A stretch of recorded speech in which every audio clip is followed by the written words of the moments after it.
Strain in our relationship due to naming our baby girl. So I'm pregnant with a baby girl, 25 weeks, and both me and my partner are very excited.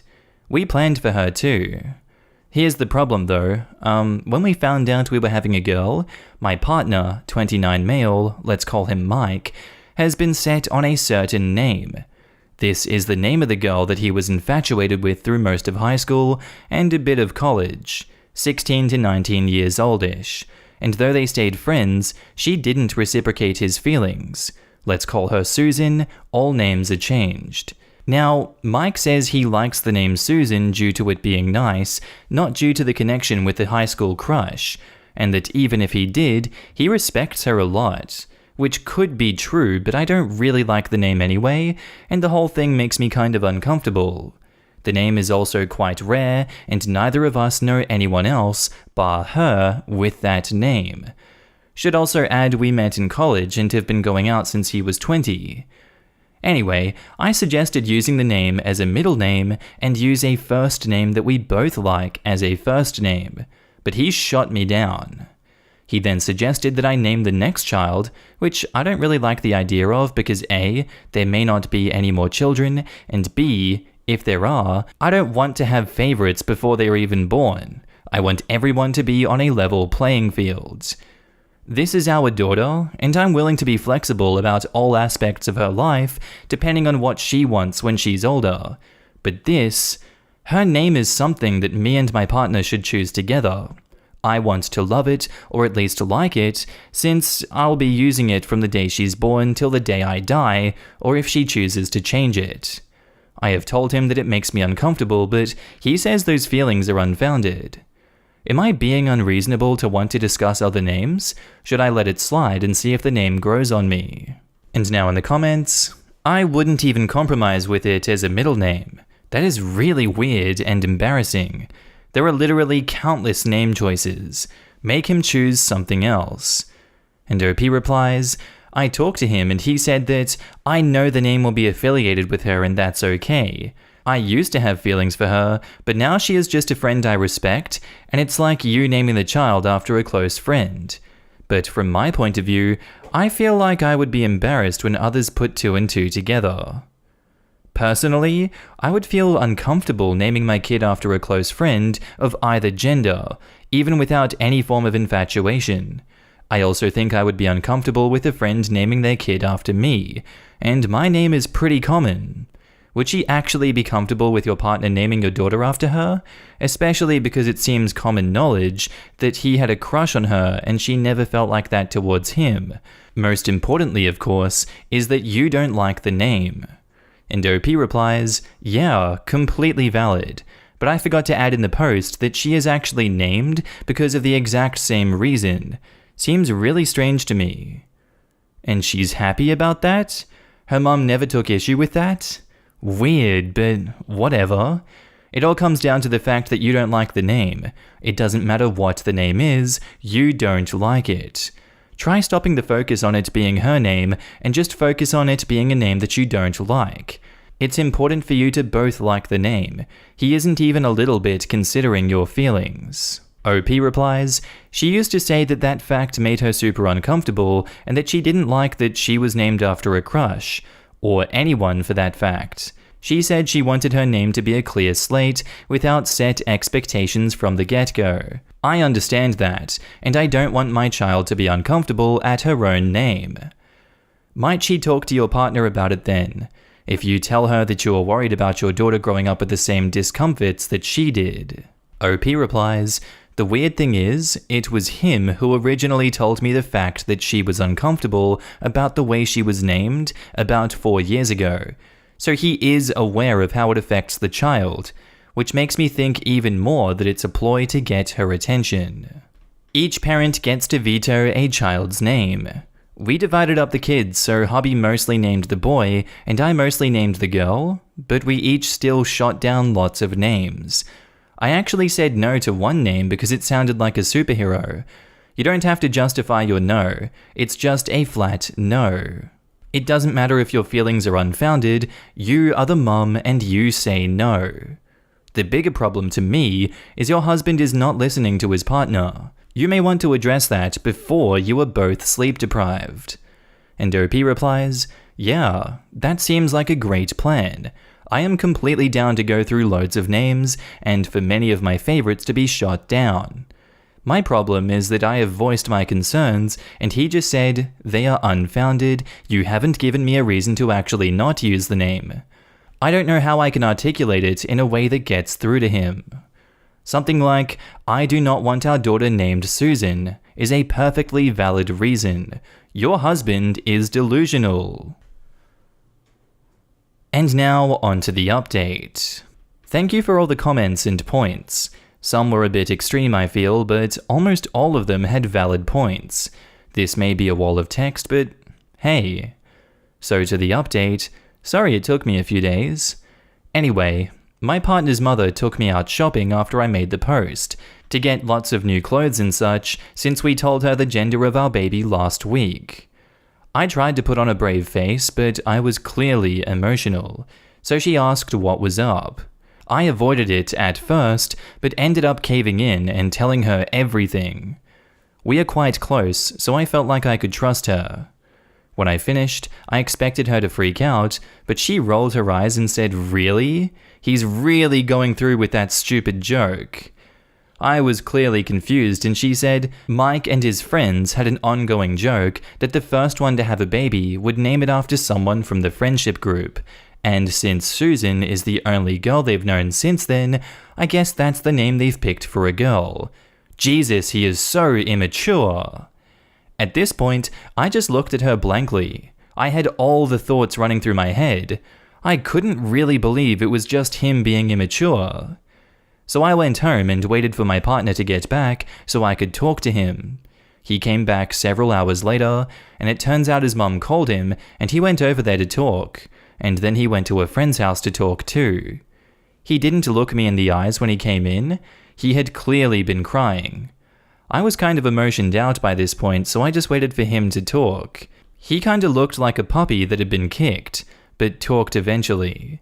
Basically, the gist was that it was an inside joke with all of them that they had made many years ago, and I guess in the heat of becoming a father, he somehow became a teenager again.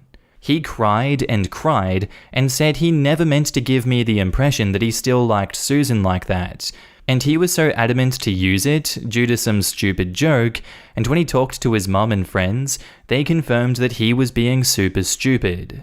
He said I could look at any of the conversations him and Susan had and ask anything if he wanted, but he swears point blank that he is just super stupid and had an immature moment or moments. He then gave me a list of 50 names and circled some he liked in particular. He then smiled and said, "Scarlett would be a nice name that I like, but would be silly if she came out with your hair, as I'm a redhead," which I laughed at, and some of the tension went away. We spent the next few hours discussing names, and we agreed on a top 5 that we'll pick one of when she's a few weeks old, and when one feels right, and we'll use a place name until that point. The immaturity is still an issue for me.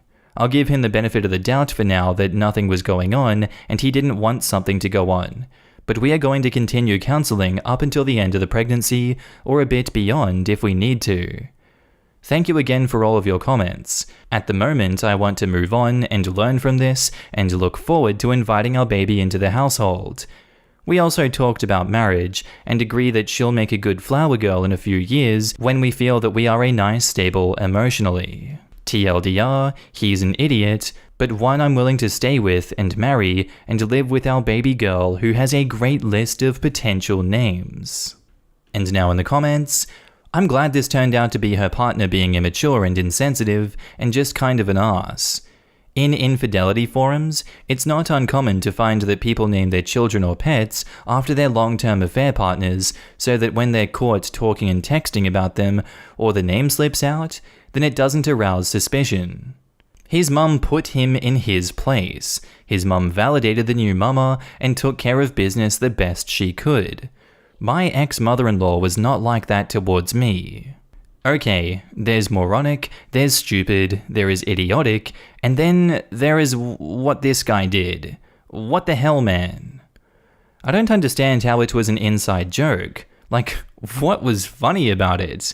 If it was a pact that he felt he had to go through with, that makes sense, but like, how was this a joke? More like he was serious about the name, talked about it all the time, and it was a joke to his friends and family because of how pathetic it was. Is he the loser friend of the group and was using this as a way to win against his friends?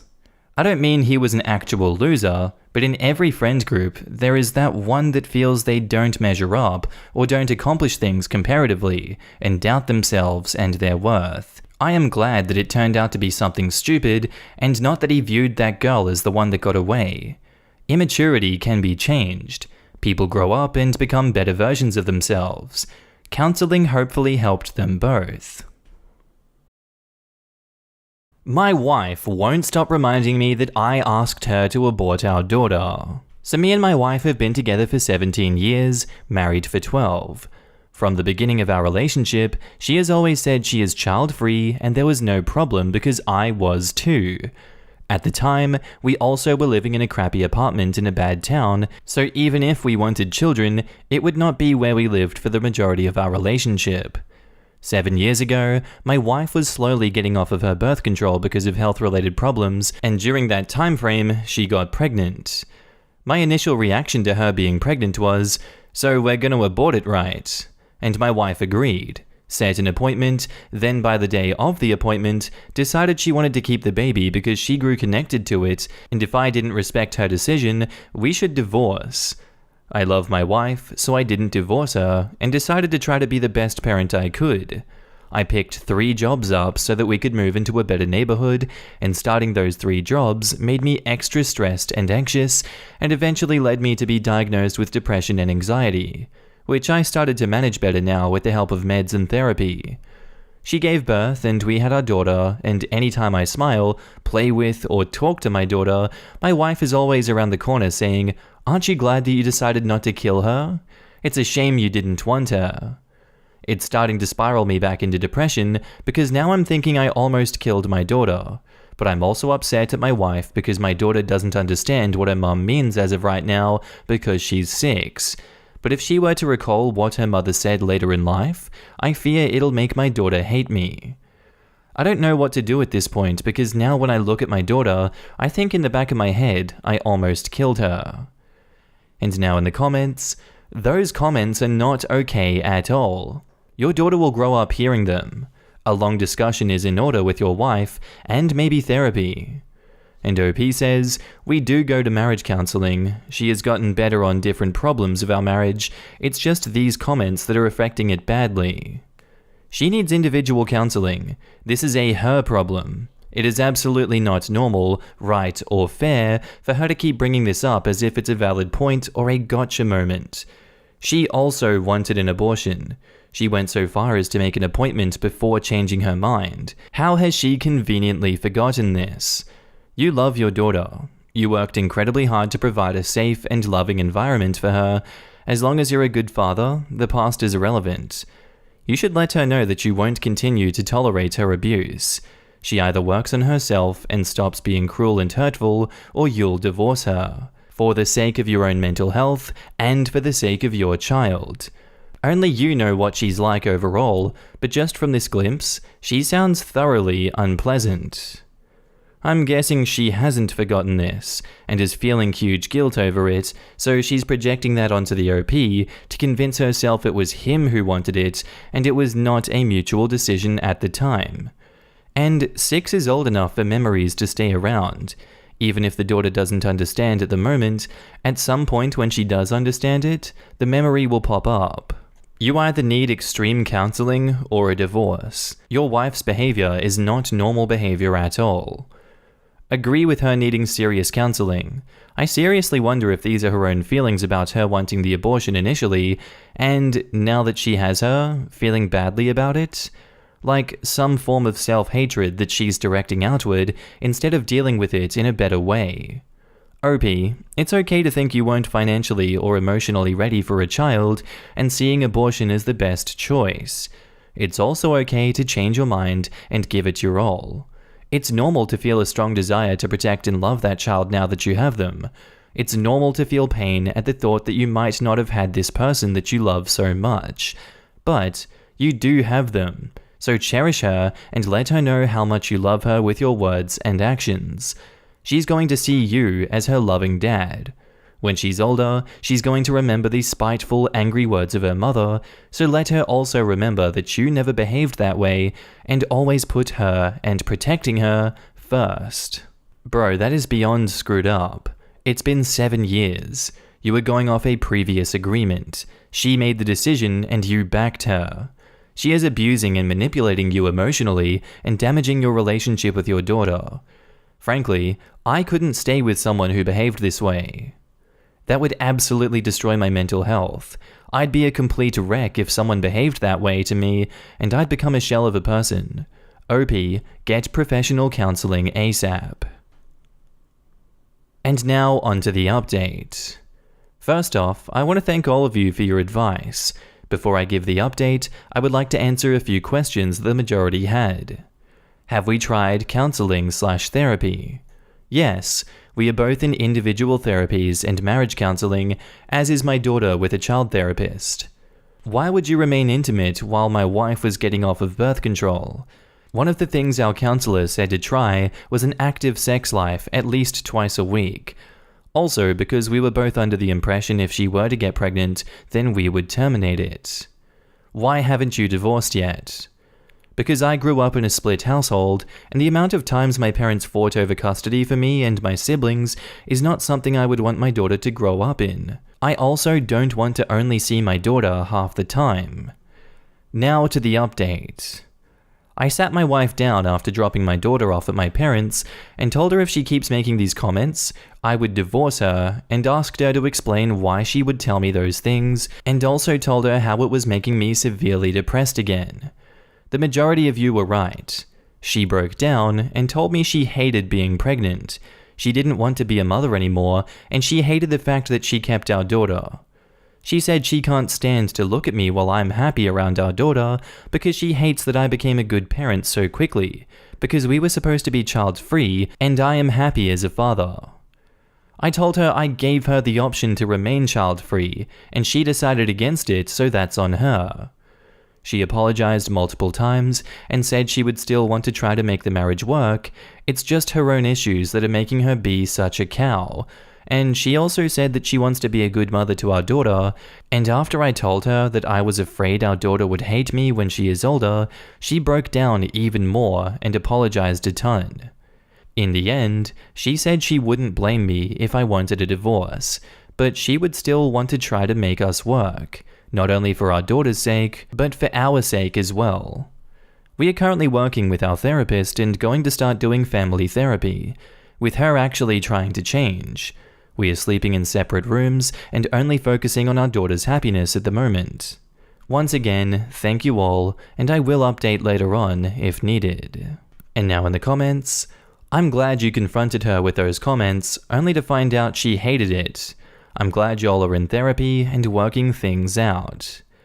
My eldest is 15 years old, and can still remember things we told her when she was 5. The poison your wife has introduced into her relationship with your daughter is abuse, plain and simple. She resents and regrets being a mother, and she is taking it out on your daughter because she resents the relationship that you two have. For me personally, that would be a red line. Your daughter is already old enough to make long-term memories of this. Your wife seems to have no intention of becoming Mother of the Year, and I truly fear for your daughter growing up with someone who has spewed those words and is trying to keep them inside. Even if your wife never says it again, she will surely be thinking it, and your daughter will pick up on it.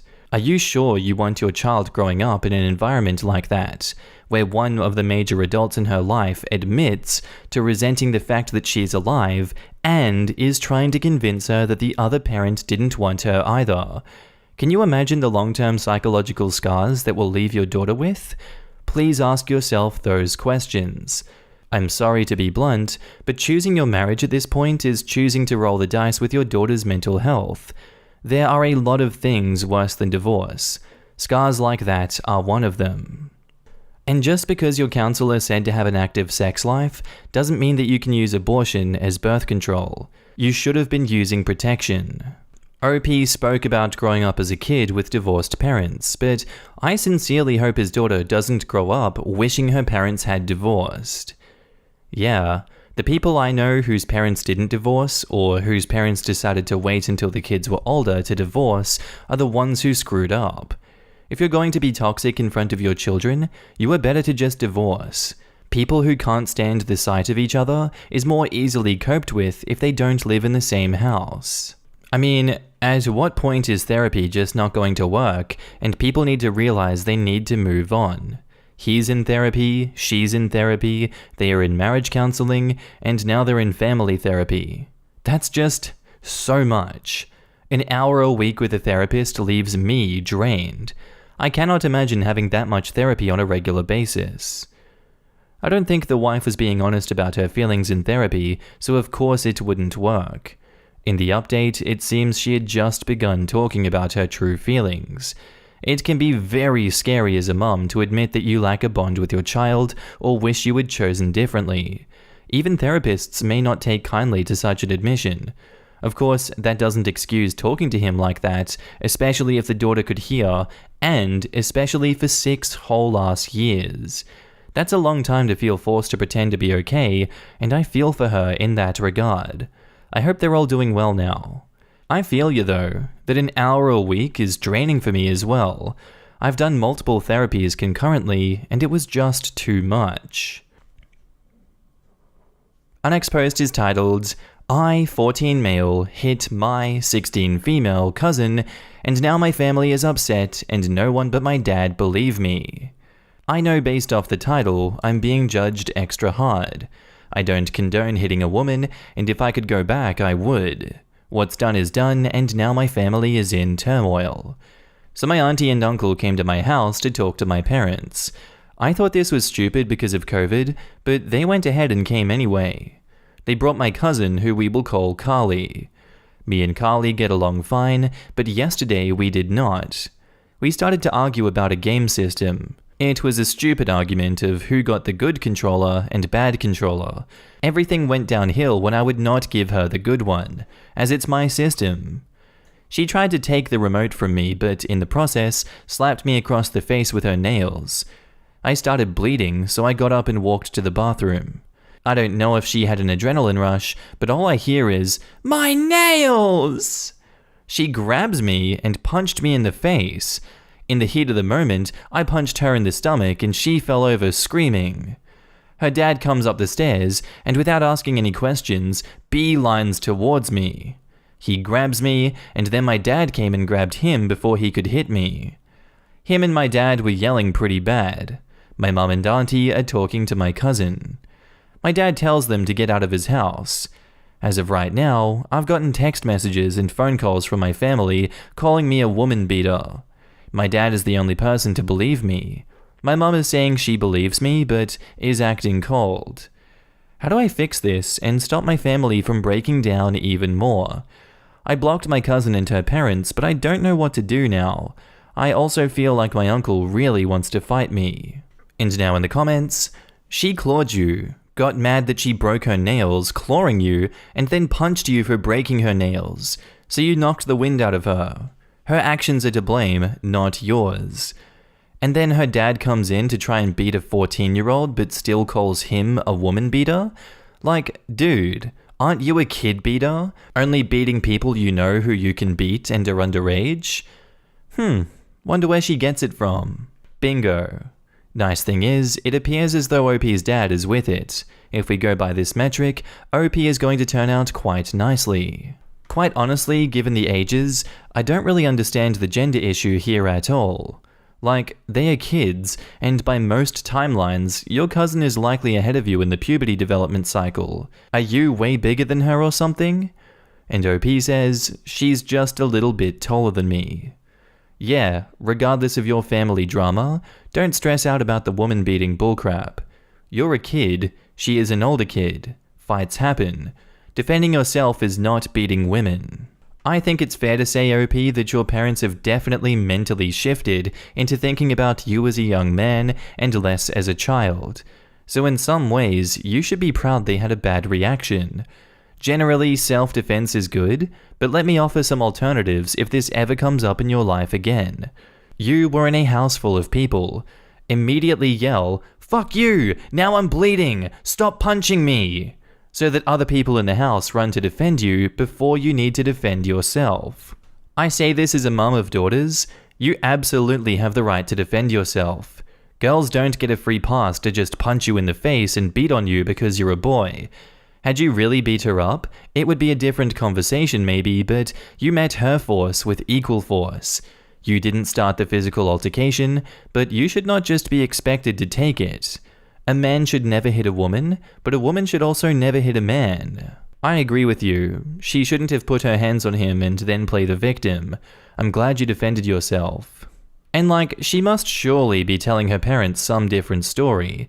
What about the scratches on your face, OP? Is no one questioning how you could end up with those marks if you punched her once and she instantly went down screaming? I guess she'll say it was an extended assault and she scratched your face in the process. But surely then she would be more hurt. Where could you have possibly been hitting her to leave no bruises or anything? I assume she has none. I'm also really shocked a 16-year-old got violent with you like this. I would fight with my brother when really young, but by 16, I wouldn't put my hands on a 14-year-old, unless I suppose in self-defense. She just really should have known better. She acted like a 9-year-old. And now, on to the update. Okay, so thanks to everybody's advice, this will be the first and last update. Also, a lot of you asked which side is my uncle on. He is my mum's brother. I don't even think my dad's side even knows or cares about what happened. Okay, so to start, the day after my post, my parents wanted to talk. As soon as we sat down, my mum apologized to me. According to her, she didn't know who to believe. And she also thinks regardless of what happened, nobody should have been fighting. She said a lot of things, but the end result there was that she didn't mean anything that she said to me, but that she was just disappointed and embarrassed that a fight even broke out. I asked her if my dad wasn't there, would she have tried to stop my uncle when he came up the steps, and my mum said that my uncle wasn't going to hurt, but she would have tried to stop him. I really don't believe her based off her reaction to this whole mess, but at least she apologized, so everything is normal between us. My dad said that me fighting her didn't matter nearly as much as my uncle touching me. However, he said I should just say sorry to my cousin for hitting her and he would deal with my uncle. Let's call cousin Carly from now on. Per Reddit advice, I explained that I shouldn't have to apologize for hitting her if it was self-defense. He just told me that sometimes you have to be the mature one in a situation, that even though I was wronged, I should take the high road because next time something happens, people are more than likely to agree with the person who tries to make peace than a person who doesn't try at all. He said I didn't have to apologize and that it was completely my choice. I wasn't going to apologize, but I kind of agreed with him and decided that I would. He said before I call Carly, him and my mum would talk to the rest of the family and my uncle about what had happened. Later in the day, most of the family apologized for the text messages and phone calls. I'm assuming my parents talked to them. Some did not, but that's okay. Anyway, according to the people that did apologize, Carly and her parents had told a different story than me. Carly's story is that she had the remote first. I tried to take it from her, but in the process, I broke her nails when I grabbed her hand. She then said she was walking out the room to tell her parents when I grabbed her to stop her, and that I blocked the door. She said she slapped me because I would not let go of her. I'm assuming she told her parents she slapped me with the non-broken nail hand. That's the only way for the scratch on my face, I guess? And then I punched her. They also went on to say that they should have gotten involved without hearing the full story. I just told them thanks for apologizing, but it's not cool how you can just talk trash to your own family without hearing the full story. Some of them stopped responding after that, while some kept apologizing for it. I don't really forgive them for sending all those messages to me, but I'm glad that they at least admitted they were wrong. Anyway, my parents came to me later on in the day and asked me to call Carly. It rung one time, so I'm assuming she blocked me too. So we just decided to call my uncle. My dad asked my uncle to apologize for touching me and to put Carly on the phone so that we can all just move on. My uncle said no. They then started to argue about it. Long story short, I'm no longer welcomed over to my uncle's house, and they're no longer welcome to ours. My mum tried to calm them both down, but it didn't work. My uncle is set on, regardless of what my story is, I should never hit a woman, and that I should be lucky my dad was there, because anybody with a daughter wouldn't let them get hit by somebody. So in the end, most of the family apologized, and they are talking to me again. The ones that did not apologize, I don't know. My uncle is no longer allowed in our house, I lost an Xbox controller, I have no idea what my cousin is doing. Some of you thought she was pregnant, she is not. But I'm done with her anyway at this point. I'm assuming my dad, mum, and uncle are gonna work it out one day, but until then, it really doesn't affect me. But that's it. Everything's as good as it's gonna get for now. To the family members that did apologize, I still want to talk to them. I'm hoping that they didn't mean some of the things they said to me, but that they were just angry in the moment. To the ones that didn't, I'm no longer going to talk to them. My mum wants me to because it's her family, but she said she wouldn't make me. My dad said it's my call if I want to talk to them. So yeah, thanks Reddit. And now in the comments, your uncle is the reason your cousin thinks she can put her hands on people and get away with it. Maybe it's a good thing they are no longer welcome around, they sound like toxic people. You and your family are better off. This needs way more upvotes. Your uncle raised an asshole child and was going to put his hands on someone else's child. Adults have no place hitting kids, let alone other people's children. Fuck him. Exactly, and the fact his mum tried to brush it off and say he wouldn't have hurt him makes me mad. If his father wasn't there, her brother would have definitely put his hands on her son. Yep, that's absolute bullcrap. I have an 11-year-old boy, and if I heard a scuffle like that with his friends, my first instinct would be to separate and get the stories from them. That's how you teach your kids conflict resolution and not mindless violence. It's actually assault if you put your hands on a child like that. Carly is going to get her ass kicked badly at some point when she pulls that kind of crap and daddy isn't around to protect her from the consequences of her behavior. Unfortunately, some people never learn until they receive that ass kicking. I can't believe how immature the adults in your life are, with the exception of your dad. Instead of asking questions and scolding you both in a constructive way, they proceed to attacking you verbally and physically. I'm glad that most of your family issues were corrected though. That dad really is a level-headed good dude. He tried to allow the son to make a peace, but always gave him options and always backed the son. What a great role model. So mum's excuse of, oh, he wouldn't actually hit you, went right out the window when uncle admitted he fully intended to lay a 14-year-old out. Mum knew and condoned what was about to happen. Just look at how her family reacted. Carly could have gone at OP with a knife and they'd still yell at them for hitting a girl. Odd how the fact that she's the older of the two never seems to factor in, although her bratty behavior over the control may signify more about why her maturity is never factored in. Hopefully Carly will learn that despite what she's been told, men can and are allowed to defend themselves after being assaulted. In this case, twice, because as OP was trying to remove themselves from the situation, she went on to continue the attack. My best friend is in love with my boyfriend. So I, male 22, live with my boyfriend, male 22, and am friends with this guy, also male 22. I've been friends with him for around 3 years, which was when I started college. I met him and we clicked instantly. I introduced him to my boyfriend, who wasn't my boyfriend at the time, but was a close friend of mine from high school. Friend, let's call him Harry, not his name, but yeah. So Harry had this boyfriend since I met him, but they broke up a while ago, like in December or January. I'm not really sure. Harry has always been the flirty type. That's his personality. He doesn't flirt with me, but he's flirted with my boyfriend before, and I've told him to stop a handful of times. It all came to a head a few days/a week or two ago. My boyfriend told me that Harry had come over and admitted his love for him. I was shocked, but deep down, not surprised. I've seen the way that he looks at him and have gotten jealous before, but I'm not just one to talk about this kind of stuff. Also, I trust my boyfriend and plan on being with him for the future and stuff. Boyfriend rejected him really quickly, by the way. Hi if you're reading this, love. I call my friend and get really upset, and it turns into a yelling match where he's telling me he can't control his feelings.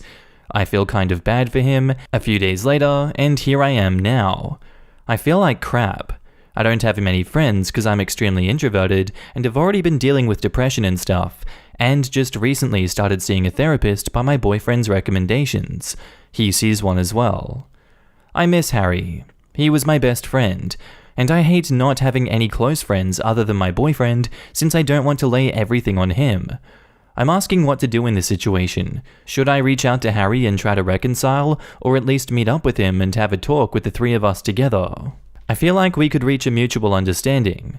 My boyfriend is iffy about it, but he wants to do what I want, but I'm not sure what I want. And now in the comments, I honestly think that your friend is the one who should be reaching out to you because he is the one in the wrong. You shouldn't feel guilty or like you are the one to blame. I honestly can't be friends with someone who flirts with my boyfriend and says they have feelings for them. But if you think you can, then by all means reach out to him, but don't feel like you should be the one apologizing. OP replies, I don't know why I feel guilty. Maybe because I saw the blatant flirting and didn't do much to stop it. The times I tried, he told me that was just his personality. To be fair, I have seen him flirt with others, but in retrospect, it's mainly people who fit my boyfriend's type. In short, more bottom guys, lol. So I guess in hindsight I should have realized his excuses were false, and he just had an attraction to my boyfriend. Harry is right. He can't control his feelings, but he can control his actions. If he was your friend, he would apologize for this and for the sake of the friendship, distance himself until he's over it, or at a minimum, hide it. It is wildly inappropriate for him to be flirty, even if that's his personality, with a person who is in a relationship. I'm glad you were seeking therapy. It will do you mountains of good. Talk about this and talk about how to get more friends. This is it. He tried to steal your boyfriend. We all get crushes, but he tried to steal your boyfriend. He is a bad friend and owes you an apology. I wouldn't reach out. Harry can think about what he did, and if he's a good friend, he would apologize for breaching his best friend's intimate relationship. Up to you if you decide to be friends again. I personally wouldn't. Sure, he has feelings. He could have talked to you about them, since y'all are so close, not flirt and admit them to the love interest, your boyfriend, hoping for a slim reciprocation. He can control his actions. People do it all the time. I would stay away. My best friend would not have done that. Don't hold on to people just because you have known them for a while or are in short supply. And OP replies, yeah, now that I think about it, he never actually apologized and instead kind of defended his actions. I think I'll at least have a talk with him if he ever reaches out and ask him what the hell he was thinking. If you're in love with your best friend's partner, you don't tell the partner. You don't put that on them or your friend. Yeah, you can't help your feelings, but also it's your responsibility to manage your feelings and how you act on them. Harry is the one who owes you an apology. He threw a grenade into your relationship. As for advice, I think at this point it's time to try to make some new friends. And believe me, I know that's really hard to do as an adult, pandemic or not, but just like how you don't want to put everything on your boyfriend, you should never put all of your friendship on one specific person. Maybe start spending some time in some online groups focused around a hobby of yours, or depending on your area, hit up some safe, socially distanced meetups. And now, on to the update. I know the original post didn't get much publicity, but I wanted to do an update in case any of y'all were curious. Thank you for the support, and I took a lot of your guys' advice, and I'm very grateful. So me and my boyfriend did get a call from Harry apologizing to us. He specifically called me, but requested my boyfriend, whose side note is now my fiancé, so I am a very happy man anyways, also be at the phone with me. So Harry went on this speech about how he knows he was in the wrong and that he wants to repair our friendship with the both of us. This was about 2 days after I made the original post. And suddenly, he claimed he no longer had feelings for my fiancé. Yeah, right. Of course, neither of us believed him, and honestly, his apology was kind of crap. I realized through the comments that he wasn't a true friend, and through more self-evaluation that went on for a while, he was using me to get close to my fiancé. That realization hurt a lot, and it definitely set back my development of getting over my social anxiety. I told Harry I didn't want to repair our friendship, that I had realized that he was using me, and that he definitely wasn't over my fiancé just after 2 days, when he claimed to be in love with him for over a year. I told him how he blatantly tried to take away the love of my life, and how much that deeply hurt me. Harry didn't take this well, and exploded. He started cussing me out, saying how he honestly couldn't care less about my feelings, how I was never a good friend, how I have a tendency to push people away. Again, that's why it hurt so much losing him, and feeling betrayed because I already have a difficult time keeping friends in the first place, because it's hard not to push people away. He told me he only stayed my friend for the past few months to try and get in my fiancé's pants. Accused my fiancé of seducing him, honestly hilarious because my fiancé has a hard time flirting with me because he gets so shy, adorable though.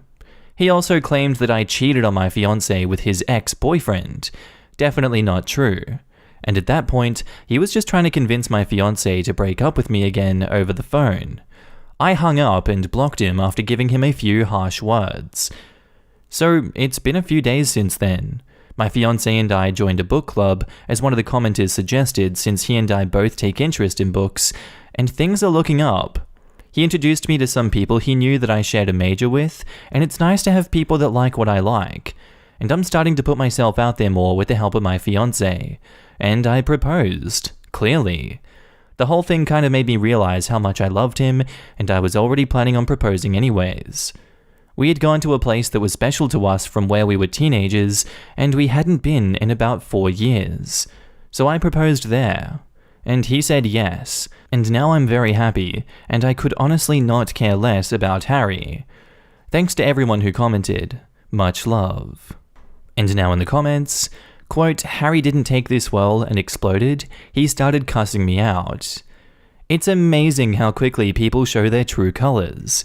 That definitely tells you his apology was not sincere, and he probably would have continued to pursue your fiancé under the radar. And OP replies, honestly, his ridiculous claim that he was already over my fiancé made me laugh. I can't believe I didn't realize his intent sooner when we were friends. So Harry's apology was really just a way to stay close to your fiancé. He admits that he was using you to get close to him. Sounds like you handled this well. Good luck and congrats on the engagement. Congratulations on your engagement, and for standing up for yourself. I'm sorry you crossed paths with a terrible person. He sounds really manipulative, so please don't blame yourself for being friends with him in the past, but hopefully it'll help you see red flags in the future. Finding people with common interests, like books, is definitely a good way to go. And OP replies, yeah, now that I look back on it, I can see all his manipulative behavior, and honestly can't believe I fell for such a long time. I now realize why him and his boyfriend had such a messy breakup when he claimed to have done nothing wrong. Sometimes it's hard to see the real person when they put a blindfold over your eyes for such a long time. What a nightmare of a situation, but I'm glad OP and his fiancé are happy together. Good of the friend to show his true colors when trying to make amends, and ultimately avoid any attempts by the happy couple to actually reconcile. What a lovely chunk of dead weight to lose. I do also love how boyfriend and fiancé closed ranks with OP and just shut Harry down. I know so many cases where the significant other turns a blind eye, or, for the longest time, pretends their partner is just overreacting. So it's nice to see boyfriend/fiancé handle OP's feelings so well and pay heed to his feelings instead of just brushing them off.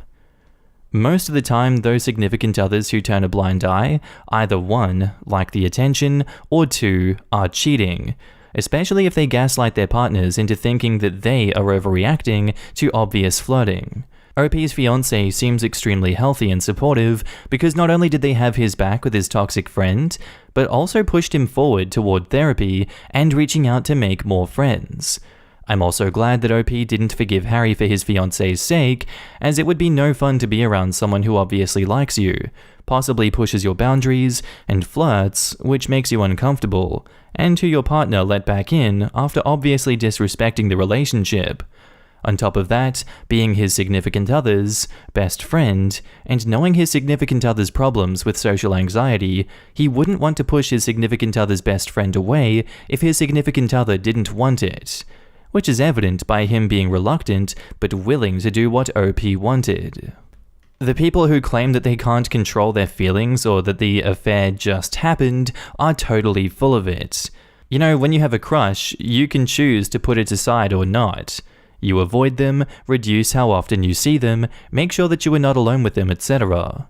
There are lots of things you can do with your feelings, and it's a choice to have an affair. And our next post is titled, "Am I the asshole for funding my son's hobby, but not my daughter's?" So, my son fell in love with ice skating after he went on this reward trip when he was 8 with his school. After he came back from the trip, he begged and begged me to let him learn. I didn't want to go all in and he lose interest in a month, but he never lost interest and the stars aligned when I saw someone giving away a pair of children's skates on Facebook and they were my son's size. So I got him the skates and my best friend knew someone who worked at an ice rink and sorted it so my son could go in for free. So he would watch videos and practice whenever he could and practically taught himself. His first pair of skates fell apart before he outgrew them, and I bought him brand new ones, and for his 10th birthday, I surprised him with figure skating lessons. Since then, he's competed in a few competitions, but he mainly just does it because he enjoys it. When we moved, I paid for his membership at the ice rink, and whenever he outgrew or broke his skates, I would get him new ones. I drove him to practice and competitions. My son is now 16, and my daughter is 18. Unlike my son, my daughter never really had a hobby or anything. However, in the past few years, she's had a few interests that she would give up on after a few weeks. First, it was crocheting, and then it was baking, and then it was yoga, and so on and so on. I didn't mind getting her things for her hobbies because it wasn't too expensive. However, recently, she says she wants to start making jewelry, soaps, and makeup, and start selling them. I offered to buy her some molds and told her to send me links to the one that she liked. The next day, I got a text from her, and it had a bunch of soap molds, a bunch of different resin molds, and links to soap ingredients, pigments, resin, packaging, and a bunch of other stuff that she would need. It was almost $600 worth of stuff, and almost everything she had asked for was the most expensive option. I told her I wasn't getting her all of this, and that I said I would buy her a few molds, not fund her small business. She told me that it's unfair that I've spent so much on her brother since he was little, but won't support her interests this once. I told her that I don't want to spend hundreds for her to drop it in less than a month. She then started crying and saying that I don't believe in her, her dedication, and her talents, and that this is what she wants to do.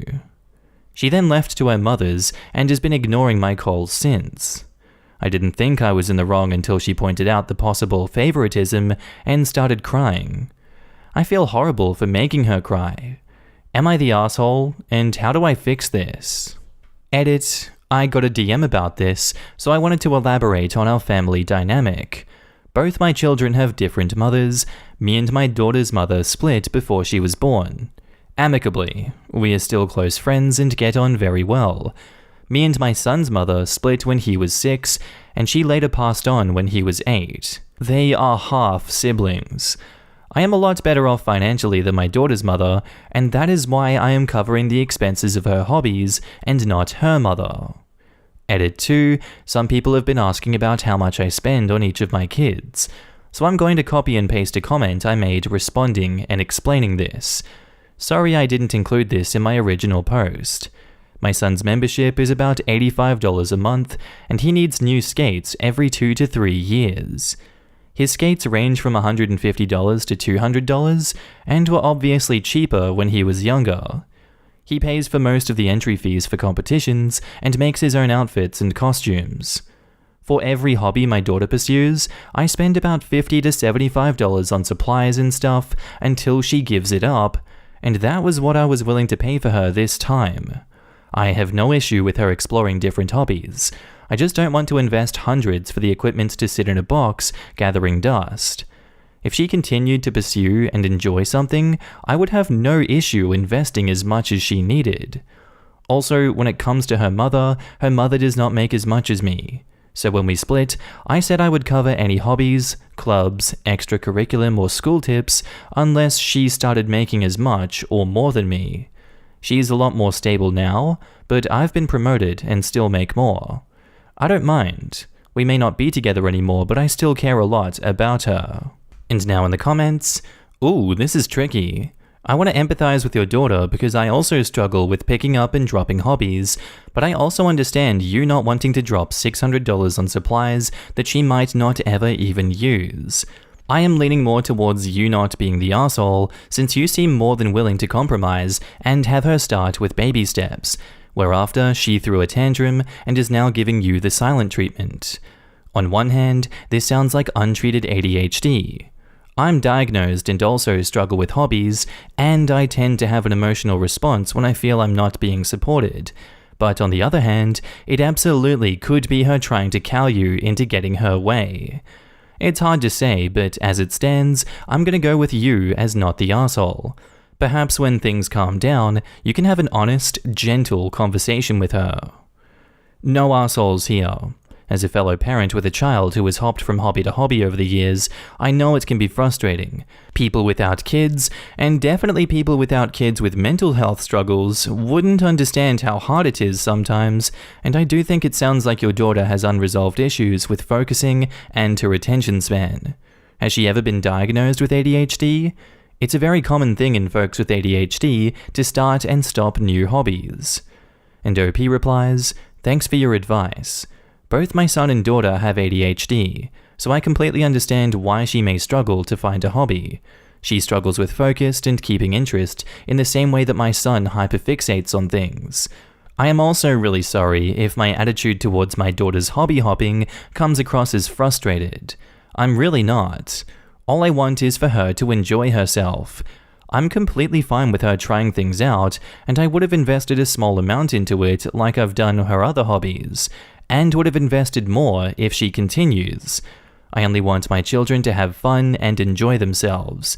I just wasn't expecting her to want that much, and I also didn't expect her reaction when I said no. Not the arsehole. You spent that much on your son over the course of many years after he demonstrated a lasting interest.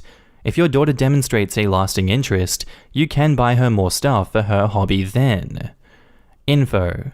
It seems evident that you've spent more cash on your son, and maybe that's fair, but what about time? You clearly supported your son a lot, and that's great. What about your daughter? And OP replies, I've tried to support my daughter as much as I can through her interests.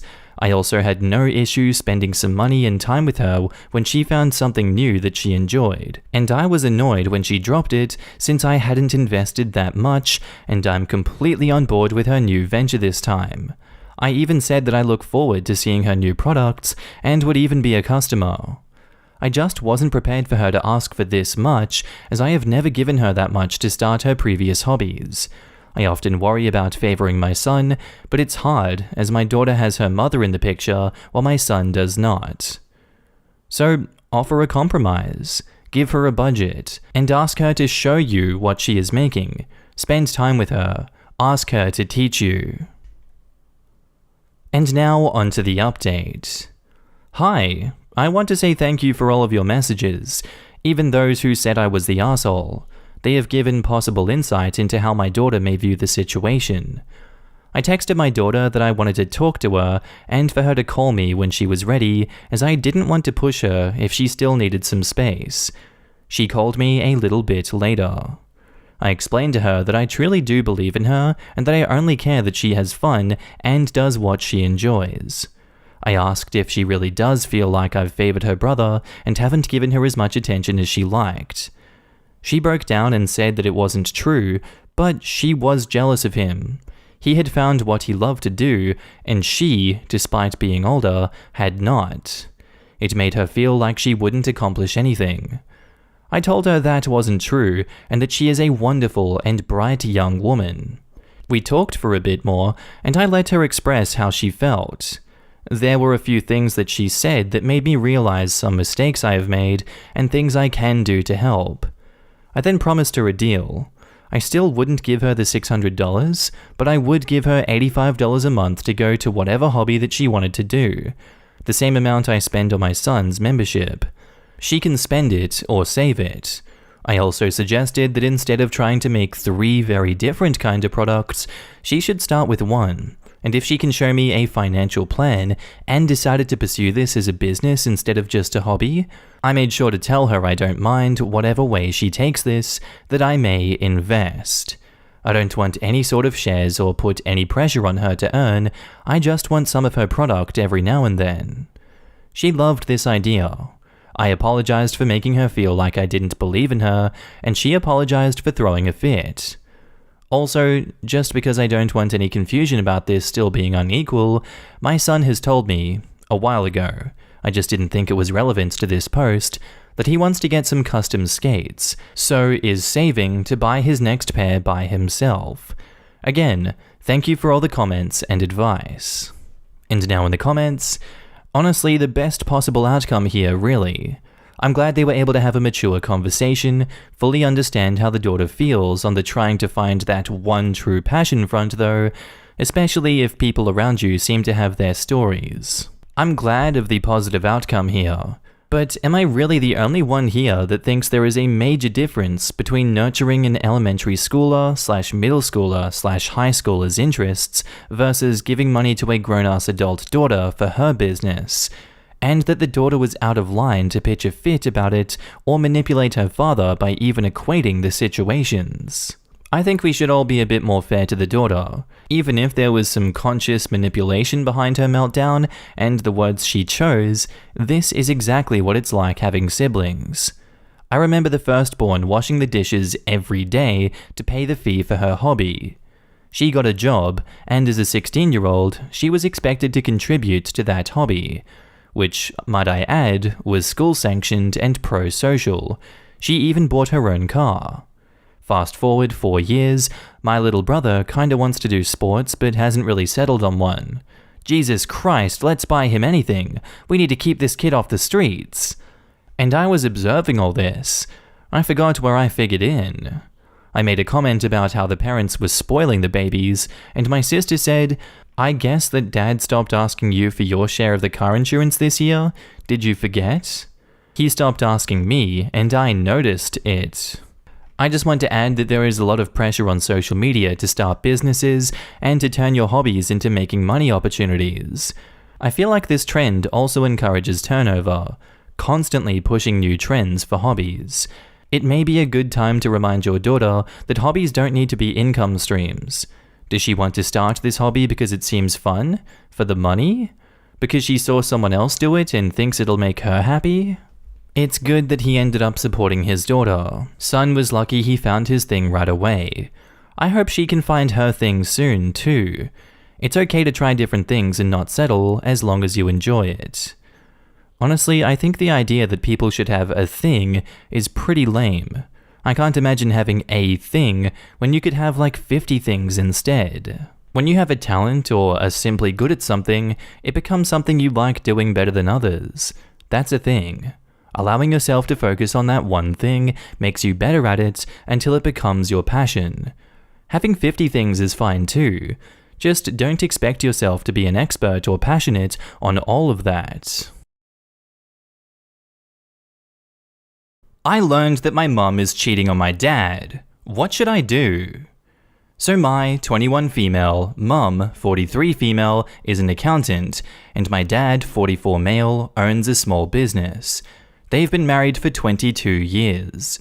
Last weekend, one of my friends told me that my mum and some guy checked into a hotel that he worked in.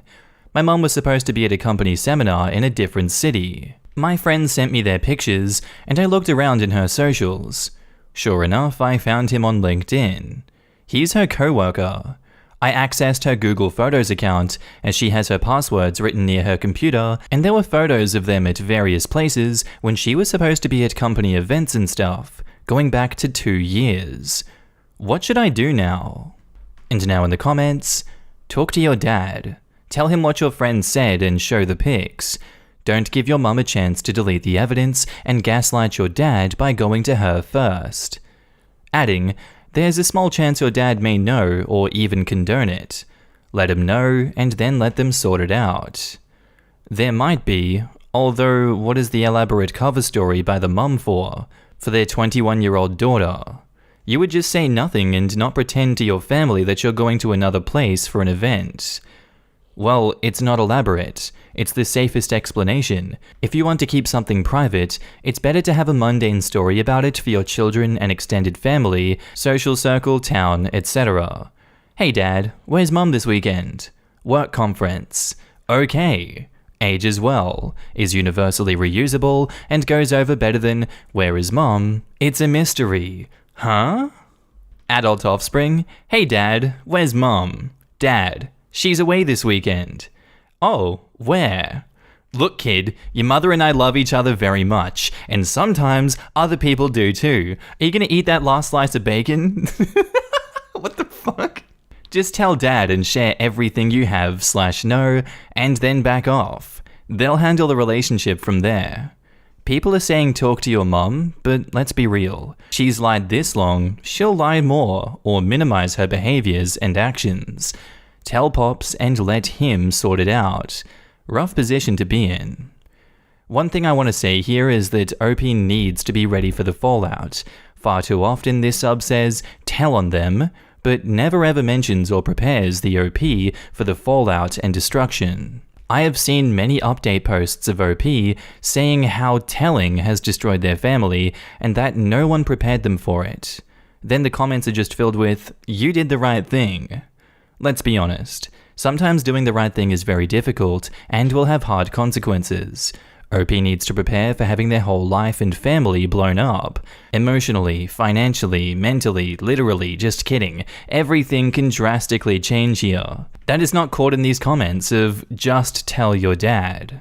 So the alternative is to not tell dad in order to avoid everything? Yes, because she's their child, not the avenging angel of cheating. The friend could easily send this anonymously to the father with an explanation of knowing their kid and seeing them at the hotel and confirming through socials that it was the mother who was cheating. Blowing up your relationship with a parent is a lot to do. For a woman to not have a close relationship with her mother as she ages, it could be much more painful and isolating than anyone here is even considering, especially since most parents don't seem to realize that their kids should not be pushed to pick a side. Parents are not married to the kids, they are married to each other. Well then what about the dad?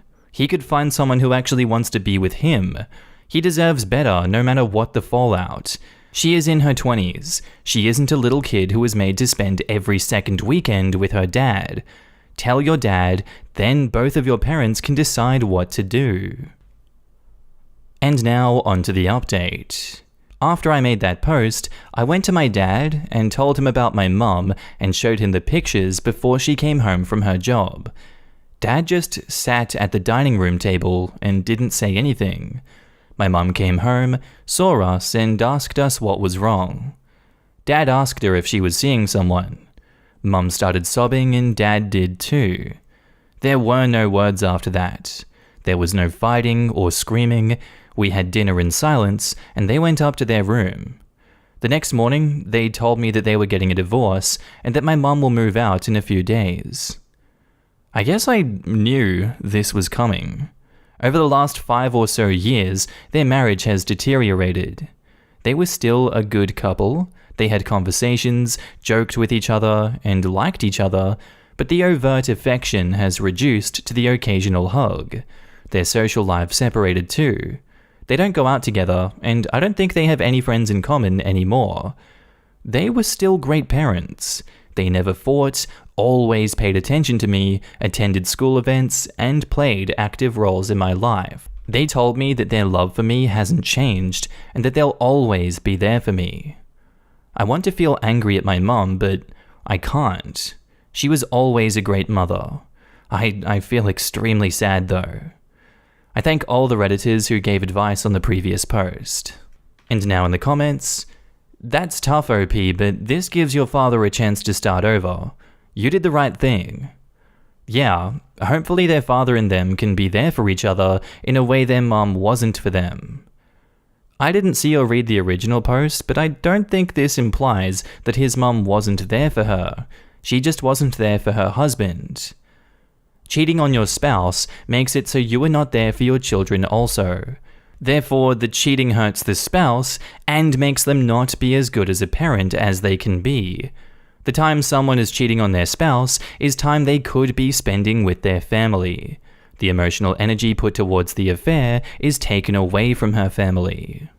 Don't force yourself to feel anything for either of your parents. From what it sounds like, they are good to you, and that's the best thing.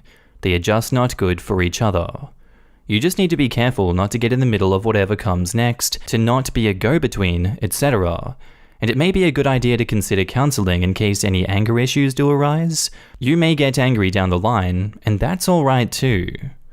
Yep, this. Both of the parents are in shock right now. The real reactions and emotions will come later, once they are in a court of divorce. My mum cheated on my dad, and although I wasn't the one who found out, I do feel your pain. At the time, I found it very difficult to blame my mum because she was still my parent. As I've grown up, I now realize that the extent of her actions screwed me up and am very angry with her, but since it's been so long, I'd suggest therapy. I really wish my parents had gone to the effort of making sure I was okay afterwards. Don't let your parents make the same mistake. I'm sad for you too. Be with your feelings and stay with not taking sides. You are on your side and will be there for your parents as they separate as amicably as possible. I hope they both move on and find happiness. From your post, they may even be able to maintain a cautious friendship, which will be great for life events in the future, like your wedding and co-grandparenting. Our next post is titled, Am I the Asshole for replying to a coworker's inappropriate texts by work email and attaching them? So one of my coworkers, who I had thought was friendly, but that was it, he is married, sent me some inappropriate texts at like 3 AM on St. Patrick's Day weekend, asking me to come over and have some fun, and saying that he had been into me for a while and knew I felt the same. I don't. I'm a lesbian, but I'm not out at work. He also sent me a naked selfie that, luckily, cut right off before his dick, but dang, it was close. When I saw them, I was out with friends and was like, what the? Okay, this is a Monday problem. I have a really strict rule with myself that I don't do work, think about work, or answer messages about work outside of 9 to 5 Monday to Friday. I also don't use my personal phone for work stuff. If someone from work calls or texts, and it's not one of the co-workers I see as a close friend and trust not to talk shop on the weekends, I am not answering. And I included dealing with this effer as a workday problem, so I ignored his message. He sent me several later, first saying sorry he was drunk, then saying he hadn't said it how he wanted to, but he was still into me and had a feeling that I felt the same. On Monday, I wrote an email in the work email saying, Hi, co-worker. I'm writing to follow up on your messages from the prior several days. See attached. Please only contact me through work channels during regular business hours. I do not use my personal number with colleagues. Additionally, I found the content of your messages unwelcome and inappropriate. Please only contact me regarding work, OP. I didn't send the email to HR, but I did blind CC my personal email so I'd have a copy just in case. And he got really mad. He texted me back saying I had crossed a line attaching his picture to a work email. Was I trying to get him fired? I screenshot that text too and attached it to an additional email saying, as per my prior email, please only contact me about work matters and only on my business email or Slack. He stopped texting me, but he came to my desk to speak to me, and before he said anything I asked, Is this a work question? And he said I knew what it was about, and I said that I wasn't available for a discussion at the moment. If he did need to meet with me for a work matter, could he please schedule a meeting on the calendar and include a read-ahead to brief me on the topic of the meeting? He walked off. I feel like I was a bit of a cow when dealing with it, when maybe I could have told him to cut it out by text. But I'm also effing sick of dealing with this crap at every job. And I feel like my patience to use my own time and energy to gently ask guys to cool it is worn thin.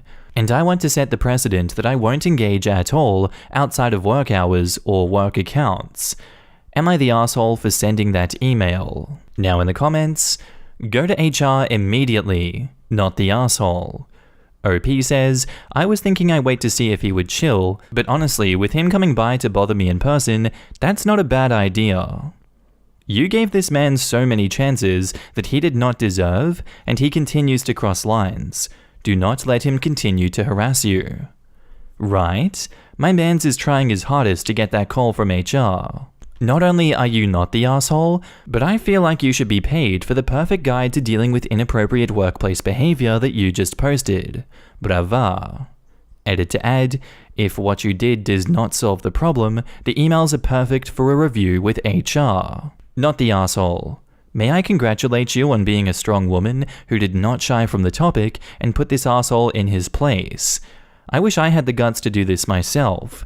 You handled it, and you handled it well. I'm gonna take a leaf from your book in the future. You did everything right. Every single thing. You cannot do anything without a paper trail, and you made it and kept it professional. I love this. You're amazing, so not the asshole. Also, the longer you wait, the less HR can do. Go now before they can say, well, it happened 2 weeks ago. Can't do anything about it. Not the asshole, that was the perfect response. He got pissy because you wouldn't play his game and documented everything without getting freaked out. Okay, so he sexually harassed you, then he apologized but sexually harassed you again, then he got angry when you replied to him in a professional manner, then he tried to intimidate you at your desk. He's about to get himself fired, and the whole company will have to go through sexual harassment training again. Not the asshole. Edit to add, it looks like the nice guy brigade has found this post. Oh god. And now on to the updates. Looks like the overwhelming majority of y'all think I need to go to HR to get ahead of this. I was considering holding off to see if he calls it himself, but the way he came to my desk after being told off twice makes me think that's probably not the best idea. I'm gonna forward the emails to HR, write up the conversation we had at my desk, and ask them to meet with me to discuss. Edit 2, I sent an email to HR this afternoon, and they called a meeting with me the same day. I told them everything, though there wasn't a lot to say that wasn't already captured in the emails, and they assured me that I wouldn't have any more contact with him at work. They are going to meet with him tomorrow. It's still not decided if he will be fired or not, or if he will be moved to a different position where he won't have any reason to speak to me. I have a feeling it might depend on how he handles the conversation with them. I do feel good about emailing HR. I feel like, along with myself, I've possibly helped out other women by starting that paper trail if it turns out to be something he's done more than once.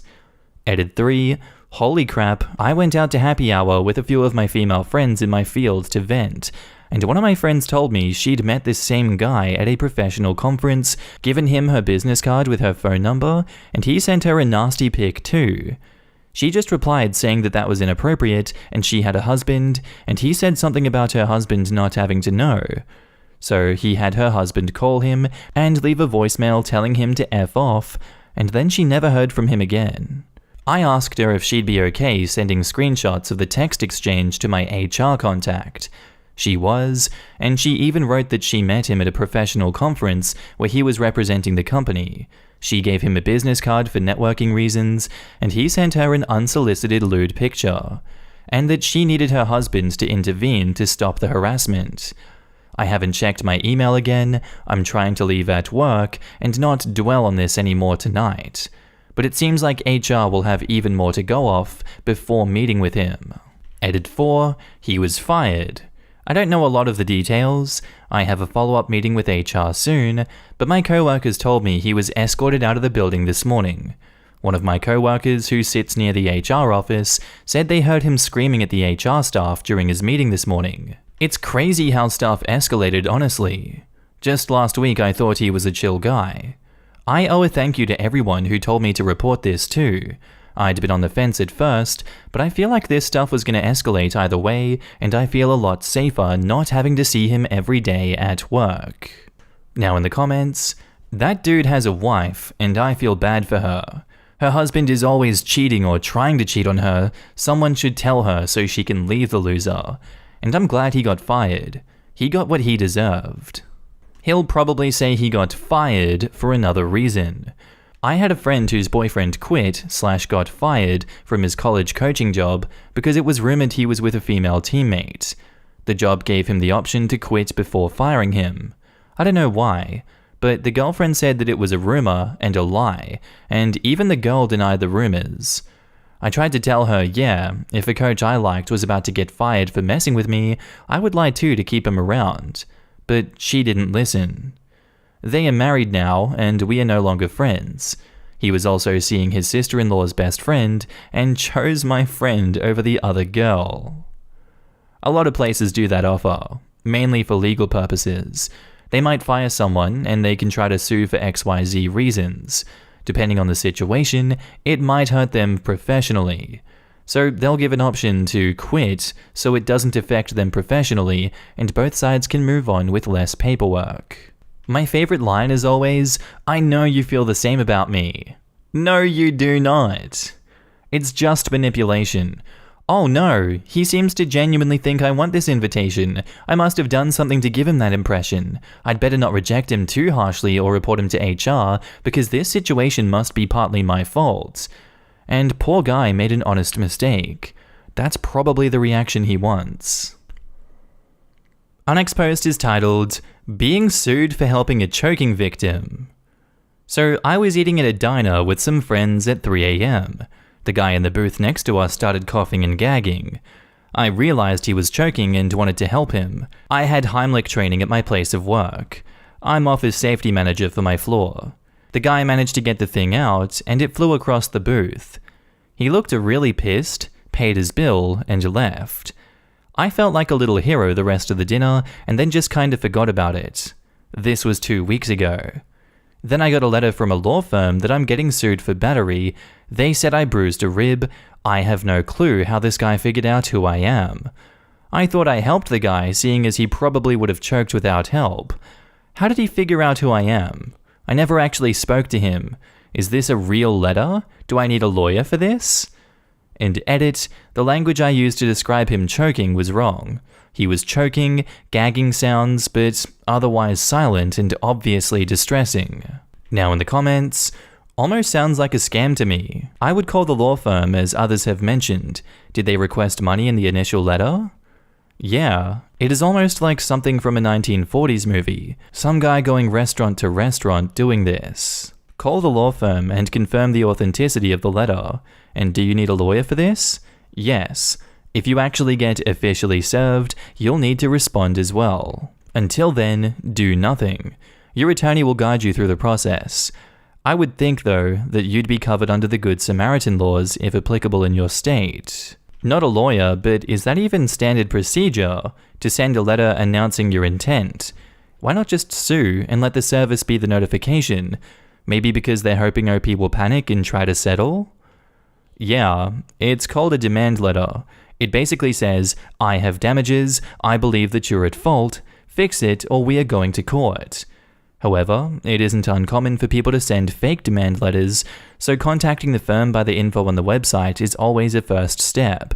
They will either confirm the letter or ask what you're talking about. Yeah, because lots of suckers don't understand the difference between a demand letter and being served with a lawsuit.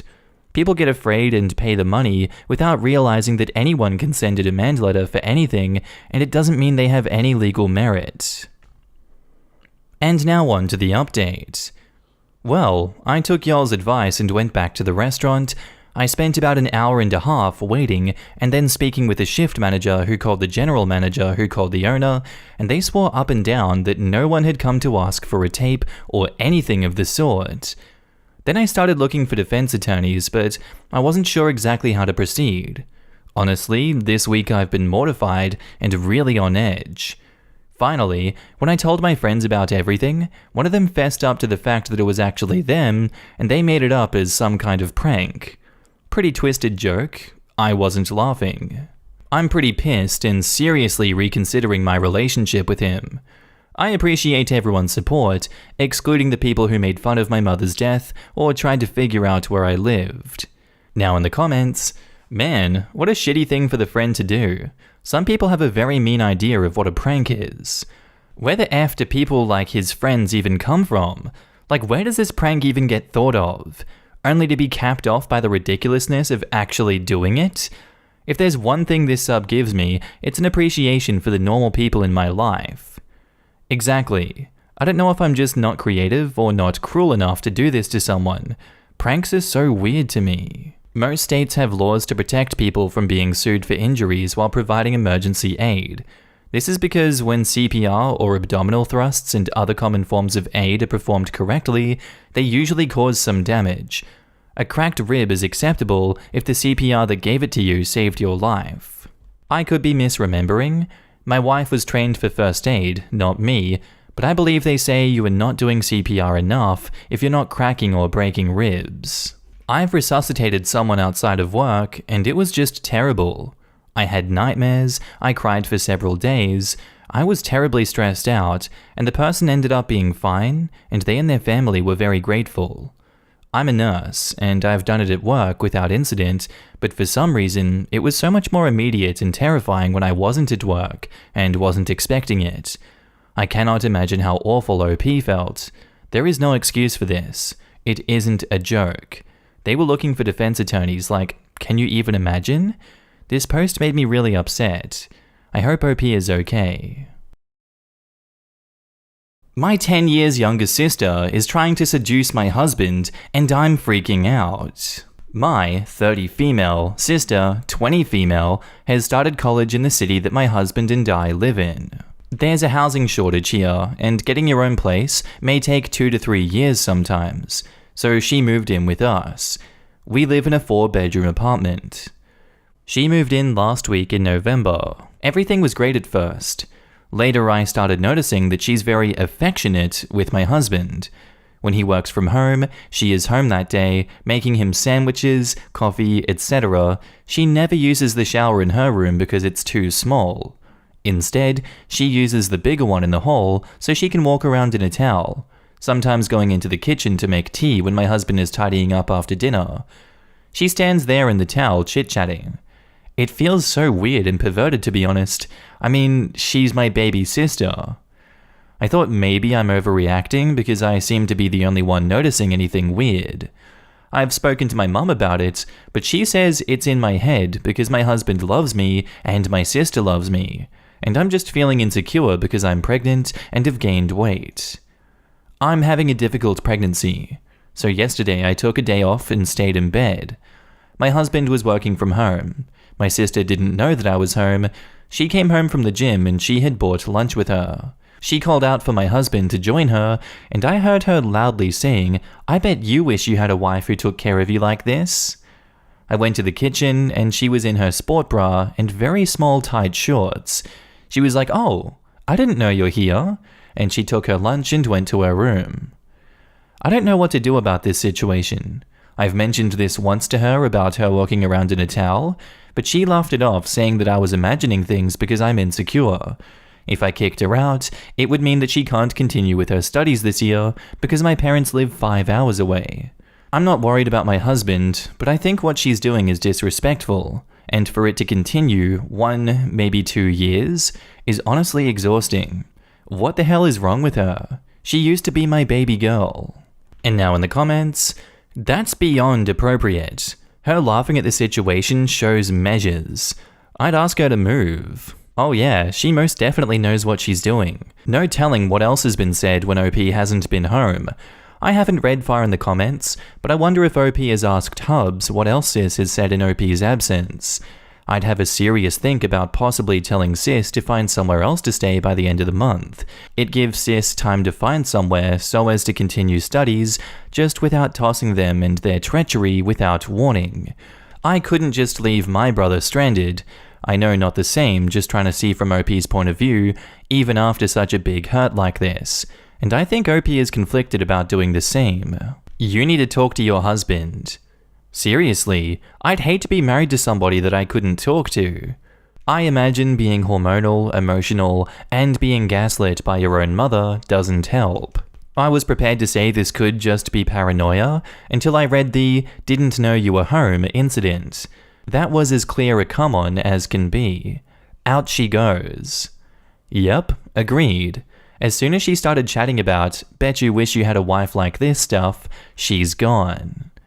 I'm curious what the husband's response to a comment like that was, and unless this is the first time she's been so verbally overt, why on earth is telling his wife not his reaction to her sister saying something like this? What your sister is doing is beyond disrespectful and gross. She's literally trying to take your man when you open the doors of your home to her. I would sit her down and straight up ask her what is going on with her. If she tries to blow you off, tell her again very seriously and in a stern voice that you want to talk to her and you know exactly what she's doing. Tell her it makes you and your husband uncomfortable. Don't be scared to make her a little uncomfortable and throw all the weird and disrespectful things she's doing in her face. She has to acknowledge first that she's being inappropriate. If that doesn't work, have both your husband and you talk to her. Either way, she needs to get it through her head that it isn't okay. Husband needs to be loud and vocal about his displeasure in having little sis walking around in a towel, or leave every time she tries to engage in conversation with him. He needs to start treating her like a brother as well. If not, she's just going to keep viewing it as an encouragement or challenge. Something in your baby sister's head switched and made her view you as competition. If she keeps acting that way, kick her out. Why live with someone that's actively trying to sabotage you? That is no sister. And now on to the update. Since my mother and sister dismissed me, I talked to my husband. Thank you for suggesting that. He told me that he has noticed my sister acting weird around him. He was, however, very uncomfortable talking to me about it, since it was my idea that she should live with us. I might think he's making things up to kick my sister out. He said the days he's been working from home, she's been almost always home, walking around in her underwear or tiny gym wear. He asked her on a number of occasions to put more clothes on. She laughed and asked if he's not used to being around confident women. She also always talked me down in front of him and commented things like "my bad posture" or "my old age" or "I wonder if she'll be able to lose her baby weight." I was appalled. What the hell is wrong with my sister? I have never had problems with her and I always took care of her growing up. I decided that she must leave. I've been trying to find a place for her in the city, and I know one of my colleagues' grandmother rents rooms for students. She lives near campus, so it would be perfect for her. I didn't want to break the news myself to her because by now, I know what she would say. That I'm so jealous and threatened by her. So I asked my husband to talk to her. Apparently she broke down crying, asking him if I put him up to this. He told her that this was his apartment as much as it is mine, and he's not comfortable having her around. He told her about the new arrangement that we've made, but if she didn't like it, she was welcome to find a place on her own or move back home. She's getting until the end of the month. Today, she was so angry with me. She told me that if my husband really loved me, I wouldn't have felt so threatened by her. She was also mad because now she'll have to pay rent and live in a smaller room. I don't know. I feel sorry for her, but I'm honestly shocked at how callous she is. When did this happen? Only yesterday, she was my baby who waited for me to come home on holidays to try my new clothes and makeup. Now she's shut in her room, only speaking to me to call me pathetic and insecure. I'm so miserable right now. Now in the comments, it needed to be done. She was inappropriate and taking advantage of the situation. Parading around scantily dressed and making comments against you to your husband caused this, not you or hubby. She can cry all she wants. She brought this on herself. Don't let her talk to you like that. Remind her it is your home and your husband. You tried to help her out and she crossed a line trying to seduce your husband. He wasn't interested and she needs to move. You are not jealous or insecure, she's a bitch thinking what she did is okay. She has grown into a person no one will want in their home. Her actions demand a response and she got hers. Good for you and hubby. I think it's really worth drilling into her that the husband is fully on board with all of this. He is not attracted to her physically or emotionally. She's not tempting anyone. She's just embarrassing herself. Maybe that'll be the kick in the pants that she needs. It was cute when she wanted to try on your clothing and wear your makeup. Now she wants to put on your life and wear it like a skin suit. Don't feel bad for her. She needs to grow up and find her own identity. Yeah, I saw the line about wanting to try on OP's clothes and makeup and was wondering, maybe she's always looked up to OP and wanted to be like her, and now it's crossed into a territory where she's literally trying to become OP. Maybe she sees OP's husband as OP's possession, something for her to try on whenever she sees fit, just like the clothes and makeup. I don't know. Sis 2 used to sharing, but this isn't a sister-wives situation. Well done for presenting a united front and doing what needed to be done. She is lucky to be getting till the end of the month with the way she's behaving and has behaved. I would have sent her home until she could move. Her education is not your problem, and if she missed uni for 3 weeks, so be it. Better than calling you pathetic whilst living in your home for free. She sounds completely unhinged, and I'd be worried she might make false accusations against your husband or you. She doesn't seem above getting petty revenge. You should really consider having her in your home. She's not the baby sister that you knew and loved. If you are determined to house her, I would impose strict house rules. No going into your husband's office, no parading around in clothing that makes you and your husband uncomfortable, no mean, ugly comments. And if she breaks the rules, you can have your mother pick her up. This is true. Her behavior sounds a little sociopathic, to be honest. A lot of these kinds of bad behaviors can be traced to some sort of trauma. Regardless of cause, she might benefit from therapy. Unexposed post is titled, "Am I the asshole for saying my husband is a good father?" When he was in his early 20s, my husband got a girl pregnant. They were casual dating in college, they had a lot of mutual friends. He didn't want to be a dad and told her as much, but she was adamant about keeping the baby. He was supportive through the pregnancy, but was clear he didn't want to be involved. He wanted to renounce his rights, but ended up with an agreement where he still pays child support, but doesn't do visitation nor has involvement in any parental decisions. The girl is now 12. He hasn't met her, nor plans to ever do. I met him 8 years ago. We've been married for almost 7. He told me about the whole having a bio child out there very early on. I was and am fine with it. It is sad that a child came to the world under those circumstances, but I don't think he was wrong for choosing not to be involved. We now have a 5-year-old son. My husband has always been wonderful to me. That's why I fell in love with him. He was great during the pregnancy and birth, and has been doting on our son and me ever since. I think he's a wonderful dad and husband. The problem: 2 of his friends married their college girlfriends, whom were and are friends with his bio daughter's mother. In now 3 occasions in conversations where I said my husband is a wonderful father, one of them said something snarky and mean like, "Yeah, to only one of his children." Over the weekend, we attended one of those kids' birthday parties. I was chatting to another mother about motherhood and said that it's easier when you have a good team player in your spouse. The homeowner mum chimed in to say loudly, if only the mother of his other child had the same. Later, I confronted her in the kitchen, said I was very tired of her and other friends' comments about my husband, that she didn't need to invite us to things or spend time with us if she didn't want to, but it was super disrespectful to be constantly insulting him as a father. She told me she initially liked me, but finds it distasteful and rude that I keep praising my husband as a good father when I'm well aware that he isn't. That she will always make sure to correct me because it's not okay that he got away with what he did, and he now gets to play happy family with me and our son.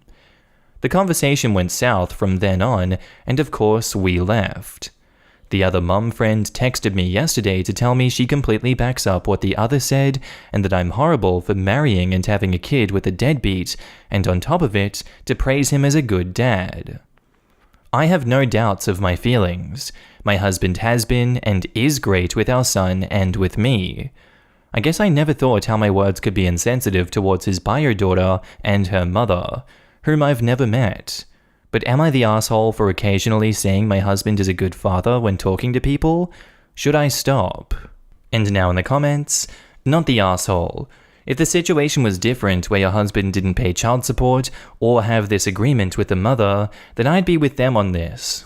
But obviously that's not the case. The fact that he has an agreement with the girl's mum means those women tossing shade his way need to chill the fuck out. It's not their business, nor will it ever be. There are plenty of guys who take zero responsibility, including child support, but he didn't just dip out without a word. My personal feeling is that he should have owned up to being a father from the jump, especially if he was going to be paying for it all the same. But it ain't my business. I'll let the mother handle what needs to be handled here. So should those women who are way too interested in other people's business. Maybe move on in your guys' lives from people who knew him as that person. My child's father has 4 children, 3 of whom he is not in their lives. He has a kid and skips from woman to woman. I'm sure his girlfriend goes around talking about what a great father he is. Truth is, they feel that way about him, so why even be around them? Not the asshole, but dude, if you're gonna keep them in your life, maybe just stop saying that stuff. I get it comes up in convo, but you need to have a bit more awareness. Not the asshole. Your husband made it perfectly clear he wasn't ready to be a father. If he went into his bio daughter's life now and disrupted her life, that's equally as shitty, and Reddit would be mad about that just as much as they are mad right now. He is paying child support and made an agreement with the bio mom. This does not make him a deadbeat. Also, from your comments, it seems like your husband's friends' spouses are going out of their way to eavesdrop and butt into your conversations to point out your husband has another kid. Why do they even invite you out if they don't like your husband? I get that their spouses are your husband's best friends, but why can't they have a guys' night? Why do they have to do the whole group get-together? Not to mention the harm this may cause your son. It seems like they are saying all of this with the kids around. Everyone talks about the possible harm your husband not being active parent could have possibly done to the girl, but no one talks about how these comments could also be hurting your son. Overall, not the asshole. But maybe just stop speaking about your husband parenting your son around these people. They are just waiting to crap on him every chance they get. And now, on to the update. The verdict on my original post was not the asshole, but people were raising concerns about my husband's bio daughter's well-being. I also got advice to cut contact with this woman and to tell my husband, Tim, what they were saying about him. So I spoke with Tim after I posted here. He decided to speak with his friend John about what his wife Jane was doing, and we will cut Jane off. After Tim spoke to John, we learned the truth. Turns out this wasn't about Tim or me at all. I can only say what John authorized me to share. Even when this is anonymous, he prefers not to go into details. While still in college, John and Jane also had an unplanned pregnancy, and he wanted an abortion but she didn't. They were still discussing what to do when she had a miscarriage, early stage. They never told anyone because she didn't want to, and John respected her wishes. My husband never knew about this and felt terrible for them. While they moved on and eventually got married and had kids, it's obvious she isn't over it and harbors resentment towards him for his stance at the time. Since our son was born, it seems she has been occasionally unloading her feelings onto Tim because she feels this is how it would have gone for her if she didn't miscarry. This is what John said. I have not spoken to Jane, so I don't know her side. John confronted her after Tim spoke to him. They had a big fight because John did not like her actions and immediately saw what the real reason was behind them. He is staying in our guest house for almost 2 weeks now, but we hope they will work through it for the sake of their family. She hates us even more now though for hosting him, so we are not really sure how our friendship will fare if or when they reconcile. The most important part of the update. John contacted his bio daughter's mum, Callie, after fighting with Jane. He told her everything and asked her to stop feeding Jane's irrational feelings, because she was taking them out on us instead of him, and causing problems for Tim. Callie ended up contacting me on social media. This was an absolute first. We have never interacted in any way before, and I did freak out about it when I saw her first message. She was wanting to speak to me, mother to mother, and clear things out. So I responded, and we got chatting. Tim was informed. She said she wanted me to know she didn't want anything more from Tim than what they had agreed on, that she never fed anything to Jane regarding him, they don't even talk that often, and she wanted no part of this mess, nor to be dragged into it. I told her that we had a feeling she wasn't involved in the situation and appreciate her telling me, but really, this had nothing to do with her, and I apologized if the drama disturbed her and her daughter. We got to chatting from there on, and she's a lovely person. She is married, and her husband Sal has been in their daughter's, Ellie, life since she was about 2. She calls him Dad. They also have a younger daughter together. She knew about Tim being married to me and about us having a son because apparently Jane shared those things with her despite her telling her she had no interest in hearing about him. So I updated Tim of my chats with Callie all along. After some reflection and back and forths, we ended up having a video call, the 4 of us, Tim and I, Callie and Sal, just this past weekend. It was awkward at first, but we talked about Ellie mostly. We saw pictures of her. She's a beautiful girl. The gist of this is, Sal and Callie have been wanting him to adopt Ellie officially, but they were honest about how their finances would suffer from losing the child support, plus the biggest obstacle was they didn't want Ellie to lose her college fund/trust fund from Tim, because they would have a very hard time providing college funds for both their daughters in their current situation, and all the more without the child support. They are not poor nor anything, but they just don't have the means for saving away that much. Long story short, after this call, it was decided that Tim will renounce paternity and Sal will adopt Ellie officially, but Ellie will keep her trust fund/college fund. It'll be up to them to decide how and what to disclose to Ellie as for where the money comes from. But so far, she knows her bio father was doing his half of the financial responsibility. In other words, of course. So I don't think they'd lie to her about it.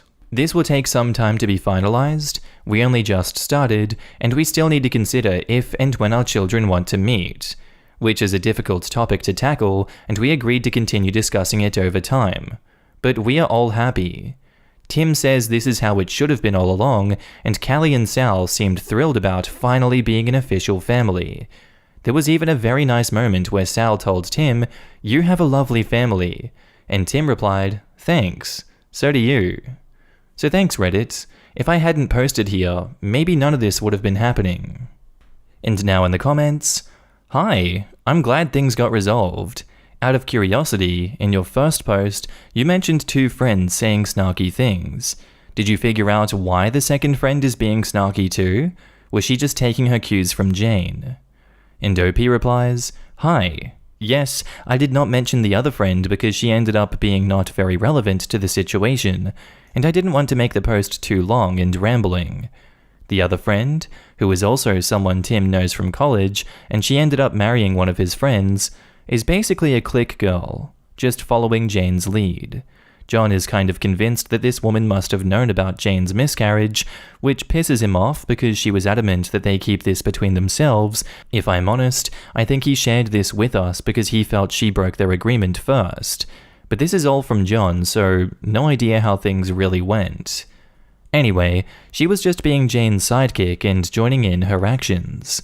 The day of Jane and John's kid's birthday party, this woman wasn't there. She did express her support afterward, and Tim did reach out to his friend, her husband, about it. I did not speak to him. Tim says he seemed annoyed and apologized, said he had nothing to do with that, and reassured Tim he did not think ill of him, which was Tim's main concern, that his friend would actually be thinking that he was a bad man and not telling him to his face. So that was that. We are not talking to her either, and not sure we'll attend events in the future if she's there. But it's clear it's Jane's beef with us, or well, with John. I'm happy for Ellie that she was raised by a decent and good man in Sal instead of someone like your husband who abandoned her immediately.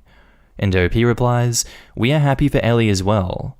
Sal and my husband are actually very similar, as they are coming to find out now that we are in communication with them as we complete all the paperwork.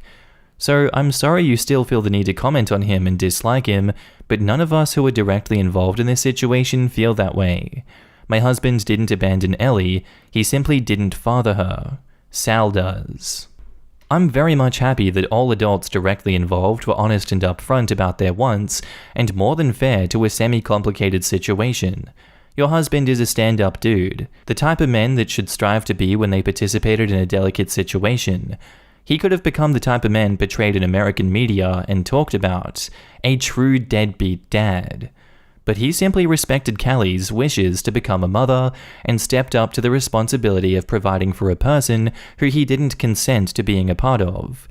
I kinda hope that karma bites Jane, but I don't want their children to suffer, and it's appearing that it's gonna be the thing. They are a horrible human. And OP replies, honestly, I was feeling the same way about Jane, and John, her husband, certainly is still very angry at her and the whole situation, so they aren't quite there to try and reconcile yet, I don't think. But with him around the past couple weeks and talking about this whole issue made me feel sad for Jane more than anything. It seems she has some unresolved issues. That is, if we're to take John's word for it, but he never struck me as a dishonest person. And for whatever reason, she felt she couldn't come to her partner for help. Plus, she has crappy friends, because apparently the only person that knew about her miscarriage was the other woman that was just riling her up and being her sidekick in making snarky comments about my husband and me, when she should have been offering Jane support and trying to get her to find professional help. We really do hope they'll reconcile, for the sake of their children, but it's still so recent that right now it's not even a full-on separation for them.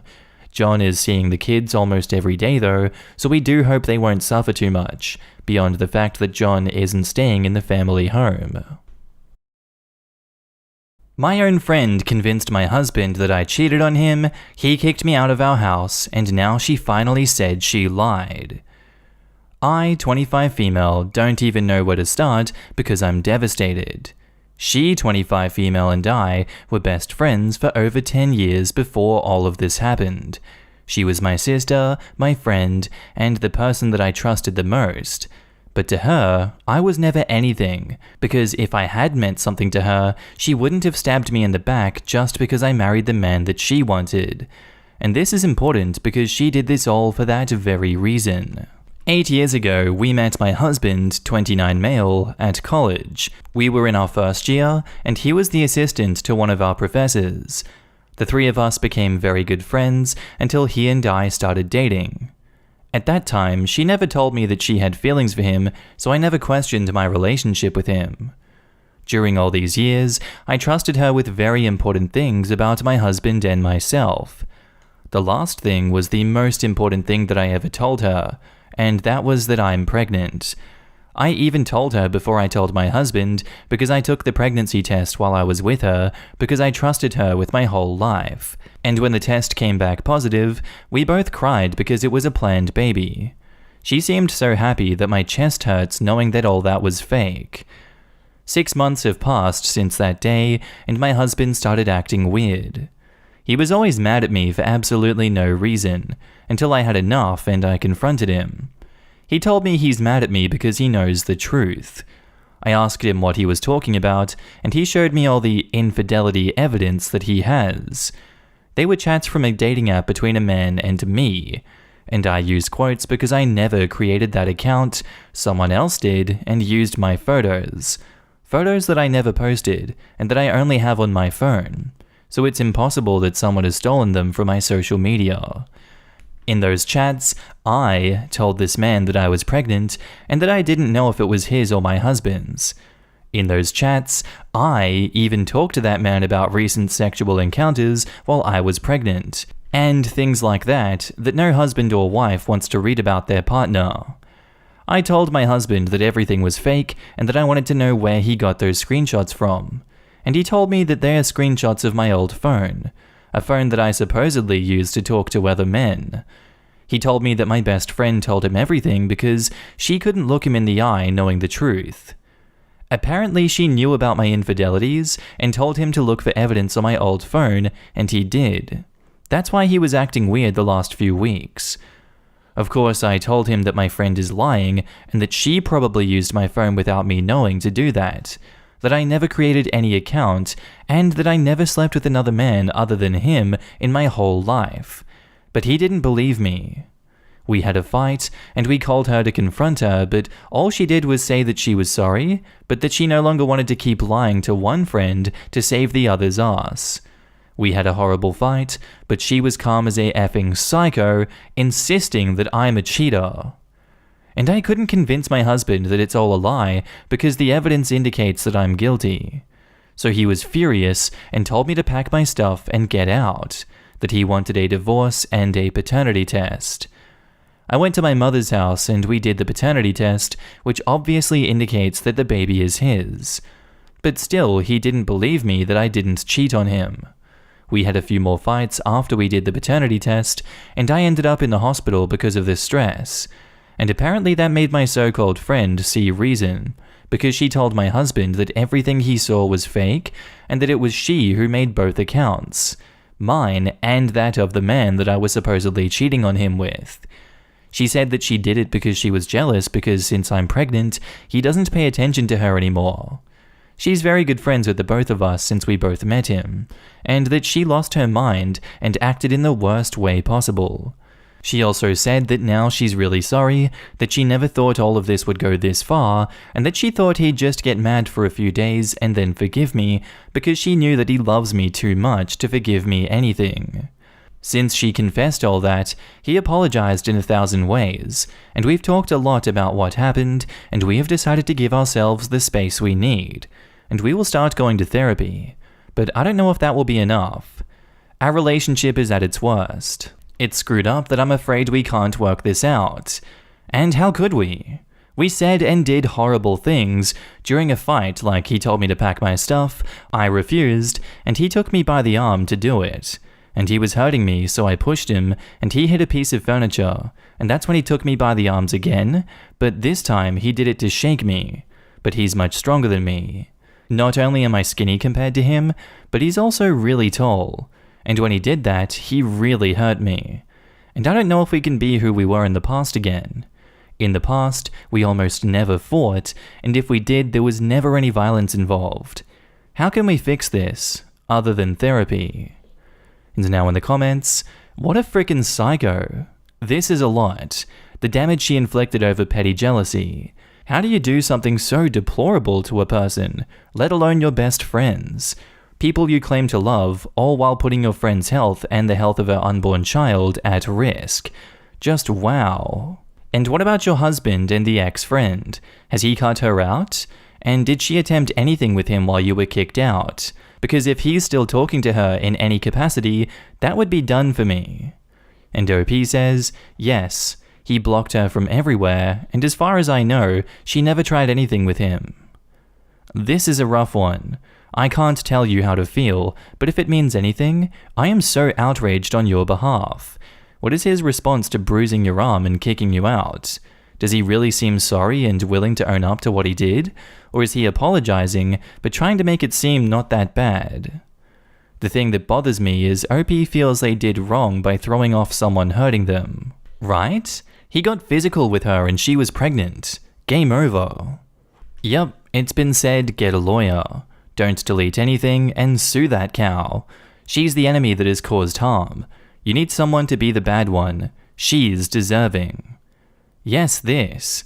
She needs to pay the hospital bills and for the emotional stress OP dealt with during this time. It could have cost her the baby. I'd also put her on blast on social media.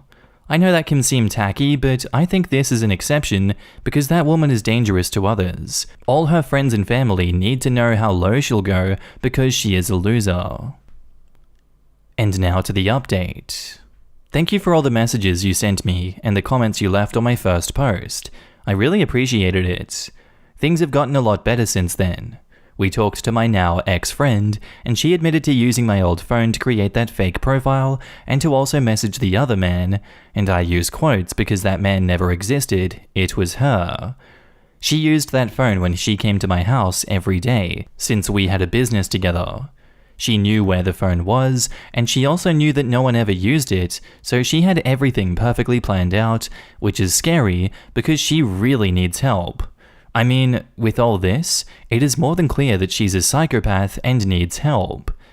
She said all the things she did, and she had even told my husband that she drove me to meet that man so many times. And she told him that I made her pay with her card for the hotel where I met that man, and that the truth is that I was never in any of those hotels. But all of that was right there, and it looked real, so of course he believed her. She has been my friend for many years, but she has also been friends with him for over 8 years. So we trusted her, and we never thought she would do something like that. And when she started telling all those lies, it sounded real. In fact, the messages and everything looked very real, and I understand why my husband believed it.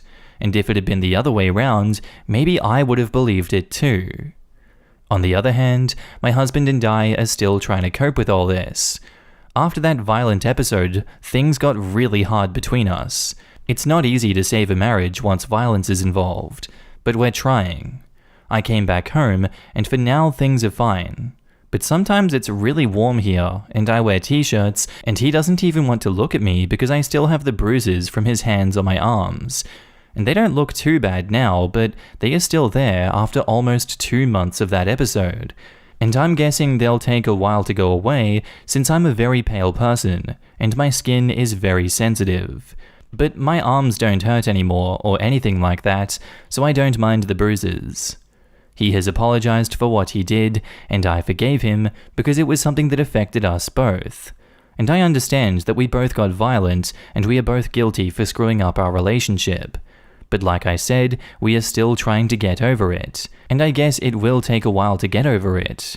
It won't be easy, but we are willing to work so hard that everything will get better by the time our baby arrives in a few weeks. That's why we started individual and couples therapy, so we hope everything gets better. Now we're focused on that, we're preparing her room and buying things for her, and for now that's working. Our relationship is slowly getting back to how it was before, and I'm really happy about that, because we loved each other for 8 years, and the last thing I wanted was to throw away our relationship after all that time, because I know how our relationship was, and I know that this was the first time that we both reacted like this, and we promised each other that it will never happen again, and we will do everything possible so that it does not happen again. So that's all. Wow, the ex-friend is seriously messed up. I can't imagine how a relationship recovers from what they've been through. That evil woman may get what she wants, she may have destroyed their marriage permanently. She didn't tell the truth because OP was stressed. I think she told the truth because husband didn't want anything to do with her.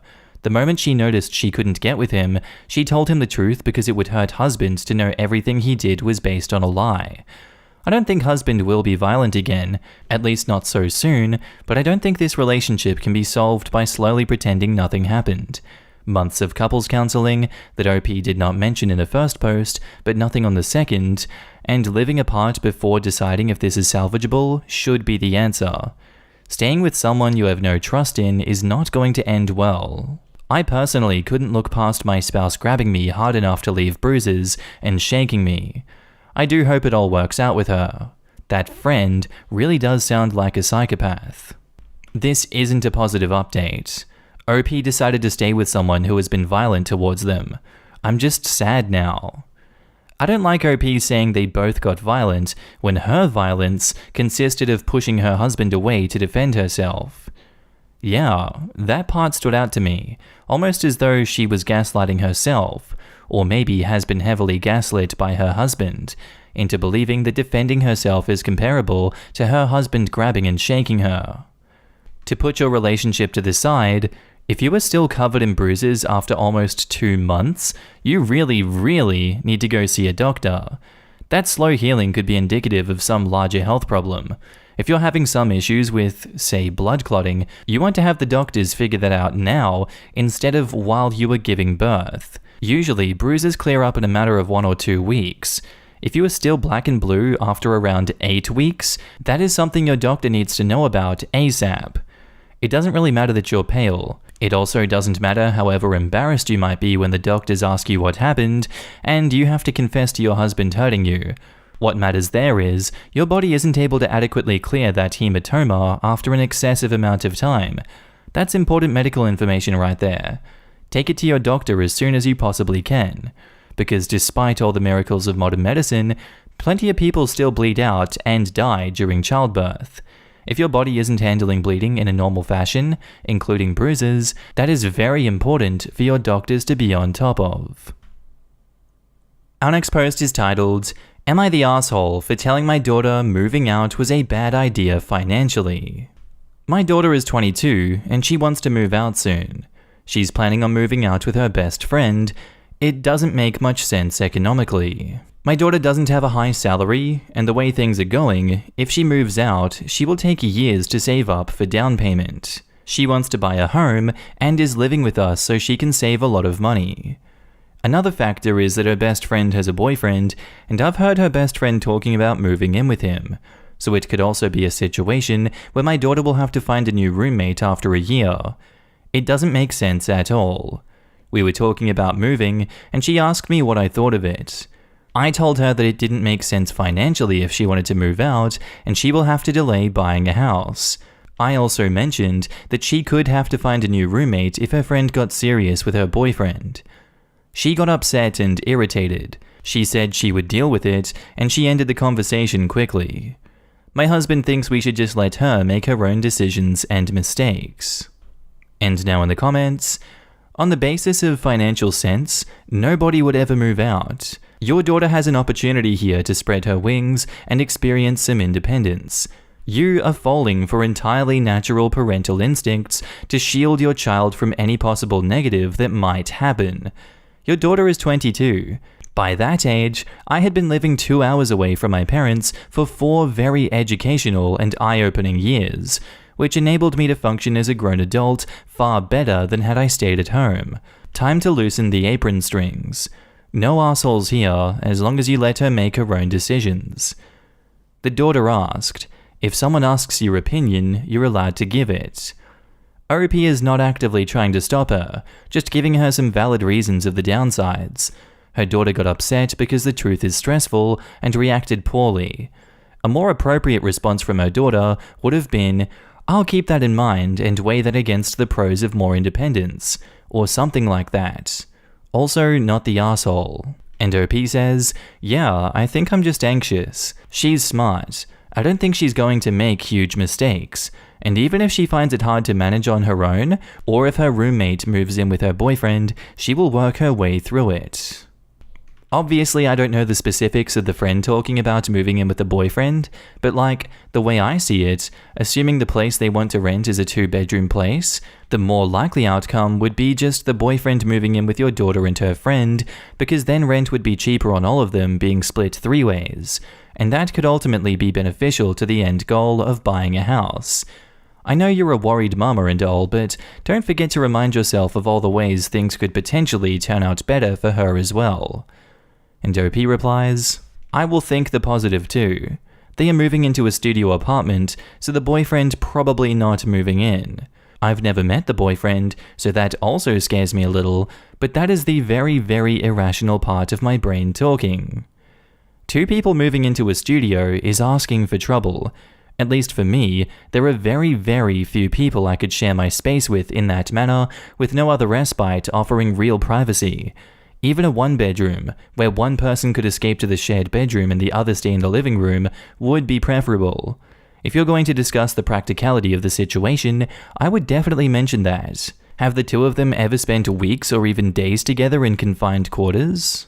Giving your opinion when she asked you for it isn't really being an asshole. It might work out for her, it might not. I just hope that this doesn't mean that you won't help her since she declined the help you gave her by staying at home. In her perspective, she's 22 and probably feels she's becoming too old to stay at home. watching her friends move out and in with their own home or with a partner. The price of that sense of accomplishment and freedom she gets for having her own place is somewhere between the difference between her staying at home and moving out, and priceless. No assholes here. And now to the update. I posted about 3 months ago. I was very anxious about her moving out, and the plan she made sounded so unlike her. I talked to her again and said I supported her decision and I wanted her to do what made her happy. She moved out 2 months ago and has been living with her best friend. She lives about half an hour away and visits us a lot. Well, my daughter told me that her best friend doesn't have a boyfriend and that they've been dating for a few years. It was a white lie that her best friend had created to hide their relationship from her parents. Everything makes sense now. I feel embarrassed that I didn't notice that they were dating, and at the same time relief that my daughter wasn't walking into a messy situation, rather she was just protecting her girlfriend. And now in the comments, I wish more kids got greeted by, "Oh, thank God you're gay. I was worried that something was wrong," and then ran around telling strangers that their kid is happy and doing great. I watch Sister Wives. It's one of my few entertainment guilty pleasures. Anyway, when one of their daughters came out to all the parents in a family meeting she called, one mum immediately responded, "Oh, thank God, I thought you had cancer." It's especially lovely that you are warm and accepting, because it sounds as if your daughter's girlfriend's family isn't. At the very least, the girlfriend believes them to be so homophobic that she must conceal her love for your daughter.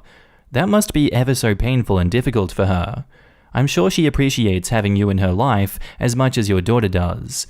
They are both lucky to have you. And that's where I'm going to end today's episode, guys. I do hope you enjoyed. If you did, let me know what you thought about it down in the comments below, and I'll see you on the next episode. Bye.